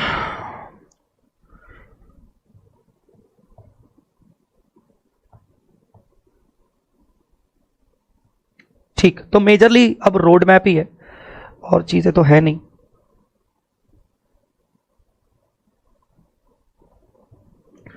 एनीवेज, यहां तक कोई डाउट हो तो मुझे बताओ, यहां तक पहले मुझे बताओ, कोई डाउट हो तो, कुछ पूछना हो तो बोलो। ऋतिक सर, आपने कहा, एक सेकंड बेटा, एक सेकंड रुक जाओ, पहले मैं आप डाउट देख लूं। सर आपने कहा net worth for unlisted company 250 crore होगा, तो क्या अनलिस्टेड कंपनी के भी सब्सिडी? हाँ, अनलिस्टेड कंपनी के भी सब्सिडरी में इंडेक्स लगेगा, बिल्कुल बिल्कुल। अगर मैं एक अनलिस्टेड कंपनी हूं, और मेरा नेटवर्थ 251 करोड़ है, ठीक है, तो मेरे ऊपर इंडेक्स लगेगा? हाँ लगेगा। मेरे सब्सिडरी के ऊपर लगेगा? हाँ लगेगा। मेरे एसोसिएट जेवीपी पे लगेगा? हाँ लगेगा। मेरे होल्डिंग पर लगेगा? हाँ लगेगा। ये रूल ऐसा नहीं है कि लिस्टेड होगा तो ही एसोसिएट सब्सिडरी होल्डिंग पर लगेगा। लिस्टेड हो चाहे तू अनलिस्टेड हो, अल्टीमेटली तेरे जितने भी ग्रुप कंपनीज है सब पे लगेगा। तेरे ऊपर लगा मतलब तेरे ग्रुप कंपनीज के ऊपर लगेगा। Yes sir. सर कोई कंपनी है उस पर इंडेस एप्लीकेबल होता है, तो सर उसकी होल्डिंग पर भी एप्लीकेबल हो जाएगा। तो सर जो उस होल्डिंग की अदर सब्सिडीज होंगी उन पर भी एप्लीकेबल होगा क्या? करेक्ट होगा, पूरे ग्रुप पर होगा। मैंने बोला पूरे ग्रुप पर। सब्सिडरी है, सब्सिडरी के ऊपर स्टैंडर्ड एप्लीकेबल होगा तो होल्डिंग पर होगा, होल्डिंग पर होगा तो पूरे दूसरी 2 सब्सिडरी अगर उसकी है तो उसके ऊपर भी एप्लीकेबल हो जाएगा। पूरे ग्रुप पर होगा। क्यों होगा सर ऐसा? क्यों सर? ये तो गलत है। गलत है काहे का गलत है? कंसोलिडेशन पर कैसे करोगे? तुम्हारी 2 सब्सिडरी साला एएस बना रही है, एक सब्सिडरी तुम्हारी इंडेस बना रही है, उसके चक्कर में तुम्हारे होल्डिंग कंपनी के ऊपर इंडेस लग चुका है। अब जब तुम कंसोलिडेशन करोगे भाई तो उस सब्सिडरी को जिसके ऊपर इंडेस लग चुका है उसको तो तुम कर लोगे। वो जो 2 सब्सिडरीज है वो एएस फॉलो कर रही थी, वापस से तुम अल्टीमेटली कंसोलिडेशन पर्पस के लिए कॉस्ट तो तुम्हें वापस से लगानी पड़ेगी। कंसल्टेंट को तो हायर करना पड़ेगा कि नहीं इसके इंडेस का मुझे बना के दो ताकि मैं कंसोलिडेशन करूं। तो सीधी बात है, एक के ऊपर अप्लाई हुआ तो पूरा ग्रुप के ऊपर अप्लाई हो जाएगा। सिंपल कॉन्सेप्ट है। ओके सर, मेरा अटेम्प्ट May 24 में, तो मैं पूछना चाहता हूँ कि मतलब कब तक कंप्लीट होगी अपना एफआर? Very good. आपने जो डेट पूछा है मैं डेट के अकॉर्डिंग बता दूं, क्योंकि मैं डेट के रिगार्डिंग सबको बता दूं। हमारी क्लासेस 2-2 घंटे के हिसाब से हो रही हैं। हमारी करंट क्लासेस जो है वो 3-3.25 घंटे के हिसाब से नहीं हो रहे हैं। तो मैंने इस पर्टिकुलर बैच का जो कंप्लीशन रखा है वो रखा है 15 अक्टूबर एंड 10 दिन प्लस माइनस, मतलब मैं 10 दिन अर्ली भी कर सकता हूं और 10 दिन लेट भी कर सकता हूं। तो 15 October and 10 days plus minus मैंने इस बैच का कंप्लीशन रखा है। और ये अच्छा आपने बल्कि पूछा था, मैं भूल गया था बताना। तो ये अपना डेट है। Yes okay. और किसी को? चलो बताओ, आज संडे तो छुट्टी होगी ना कि आज जाना है ऑफिस जाना है? थोड़ा यार बताओ यार अपने बारे में। जाना है ऑफिस ड्यू डेट अभी 6-7 बजे आएंगे। जाना है सर, जाना है। अच्छा 9 बजे जाना था ऑफिस में। अच्छा, आप में से कितने लोग other than income tax GST ऐसी किसी ऑफिस में जो बिल्कुल अलग काम कर रहे हैं? मतलब ऐसा कुछ है क्या आप में से कोई है क्या जो साथ में रेरा भी है जो बिल्डर लोगों का वो आता है ना। Very good Neeraj. अच्छा और क्या? और कौन? आउटसोर्सिंग का वर्क है। क्या हाशिम? सर मेरा है socks audit, socks compliance basically रहता है। अच्छा वेरी गुड। और सर मेरा यूके का काम है। कौन सा? आउटसोर्सिंग फर्म में हूँ मैं। क्या करते हैं? यूके का ऑडिटर वगैरह वो सब। अच्छा, UK based accounting and auditing और ये पूरा आउटसोर्सिंग। Okay okay. आजकल ये बहुत चल रहा है यार। मैं बहुत सारे चार्टर्ड अकाउंटेंट्स का देख रहा हूँ अलग से एक सेपरेट ऑफिस क्रिएट कर रहे हैं और यूके अफ्रीका ये सब अकाउंटिंग ले रहे हैं और अच्छे खासी हायरिंग कर रहे हैं। मतलब बहुत सारे लोग कर रहे हैं अच्छी तरह से। हाँ? क्योंकि उन लोगों को क्या है कि काम चाहिए, उन लोगों के पास है नहीं, वो लोग जिसके पास दिमाग ऐसे लोग नहीं होते हमारे जैसे। मोहित आप गुजराती हो क्या? हमारी गुजरात से हो क्या? कम होता है ना सर, तो उन लोगों को चल जाते हैं हम लोग और काम भी हमारा अच्छा हो जाता है। अच्छा तो मोहित आप गुजरात से हो क्या? Yes sir. आपका टोन से लग रहा था वो आपकी टोन थोड़ा टोन से लग रहा था आप गुजराती हो। Yes sir. Okay alright. So ठीक है, चलिए। सो एक काम करते हैं, अगर किसी को और कुछ पूछना हो तो ठीक है। Internal audit Shrihari, very good. चलिए और कौन? कनिष्का बोल रही है जाना है। अबे बस बिल्कुल, चलिए अपन आप जाते हैं। सर एक चीज पूछनी थी, जो ये मतलब रिक्लासिफिकेशन एडजस्टमेंट या इंडेस एडजस्टमेंट करके काफी बैलेंस शीट्स के अंदर ऐसे ही माइनस करके फिगर्स दिखती हैं, तो वो मतलब उसका कोई कंट्रोल होता है या वो मतलब कोई भी फिगर डाल देते हैं ऐसा करके, या कोई उसकी वर्किंग बैकिंग होती है अपने पास? होती है ना वर्किंग। मेरे पास हाँ। 10 लाख का मेरे पास कोई सिक्योरिटी डिपॉजिट है या लीज है मेरे पास 10 लाख की, मैंने उसमें माइनस करके डाल दिया इंडेस एडजस्टमेंट करके सपोज 3 लाख रुपए और बैलेंस दिखा दिया मैंने 7 लाख रुपीज। तो जो मतलब ये जो 3 लाख रुपए का मैंने एडजस्टमेंट किया है, ये एडजस्टमेंट बिकॉज ऑफ ट्रांजिशन हुआ है या फिर एक बार ट्रांजिशन हो गया तो उसके बाद में ये एडजस्टमेंट नहीं कर सकता हूं? पहली बात तो अगर ऐसा मैंने कुछ किया है तो ये पक्की बात है ट्रांजिशन वाला है, क्योंकि transition once the transition is done, अब तो इंडेस आ चुका है। अब इंडेस में ऐसा कोई प्रोविजन ही नहीं है जिसके कारण तुम वापस से उसको एडजस्ट कर रहे हो, वापस से माइनस और प्लस कर रहे हो। वो तुमने जो माइनस और प्लस किया, एडजस्टमेंट किया, वो तुमने बिकॉज ऑफ ट्रांजिशन किया, और तुमने उसका रिकंसिलेशन बनाया होगा। जो तुम बोलो ना कि हमारे पास कोई बैकिंग होती है कि नहीं, उसका तुमने रिकंसिलेशन बनाया होगा, और रिकंसिलेशन के साथ साथ तुमने उसका डिस्क्लोजर दिया होगा कि ये 3 लाख का फिगर क्यों आया, उसका कैलकुलेशन क्या है, उसका एनेक्चर दिया गया होगा। तो इसीलिए वो ट्रांजिशन का ही होगा। एक्सरसाइज होती है क्या? हाँ, ये वन टाइम एक्सरसाइज होती है जब ट्रांजिशन करते हैं, उसके बाद तो पॉसिबल नहीं है। पॉसिबल नहीं है, उसके बाद पॉसिबल नहीं है। How can you do this? फिर तो अगर कुछ माइनस प्लस हुआ है तो फिर कोई ट्रांजैक्शन हुआ होगा, तूने एसेट बेच दी होगी तो माइनस कर दी, तूने कुछ खरीद लिया, मतलब वो भी ट्रांजैक्शन हो गया। ठीक है समझ गया, वो ट्रांजैक्शन है। ठीक है। हाँ सर यस सर मेरे को ये पूछना है कि सर हाँ। अनलिस्टेड कंपनीज का प्रीवियस ईयर का नेटवर्थ 250 करोड़ देखते हैं। हाँ, तो अगर 250 करोड़ है और अपन ने इंडेस के हिसाब से फिर ट्रांजिशन किया, तो अगर उसका नेटवर्थ 250 करोड़ से कम हो गया तो वो इंडेस एप्लीकेबल होगा ही? नहीं, हमने तो इंडेस 250 करोड़ के ऊपर था तो तभी तो इंडेस किया ना। तो आप बोल रहे हो कि कम हो गया, मतलब फिर इंडेस के हिसाब से अपने लास्ट ईयर प्रीवियस ईयर का भी ट्रांजिशन करेंगे, बैलेंस शीट पूरी बनाएंगे ना। हाँ, तो उसमें अगर कम हो गया तो रिट्रोस्पेक्टिव बोला था मैंने रिट्रोस्पेक्टिव मैंने बोला मुझे 24-25 में 24-25 में मुझे इंडेस लगाना है। क्यों? क्योंकि as per the last audited balance sheet of 23-24 my net worth is crossing 250 crore. I have to apply here. I have to apply Ind AS. Now, because I am applying Ind AS, I have to retrospectively apply Ind AS from the transition date, that is 1st April 2023. अब उस time पर मेरी net worth 1st अप्रैल 2023 में 250 से नहीं, net worth criteria यहां पर खत्म हो गया। अप्लाई कर रहा हूं तो एप्लीकेबल रिट्रोस्पेक्टिवली होगा।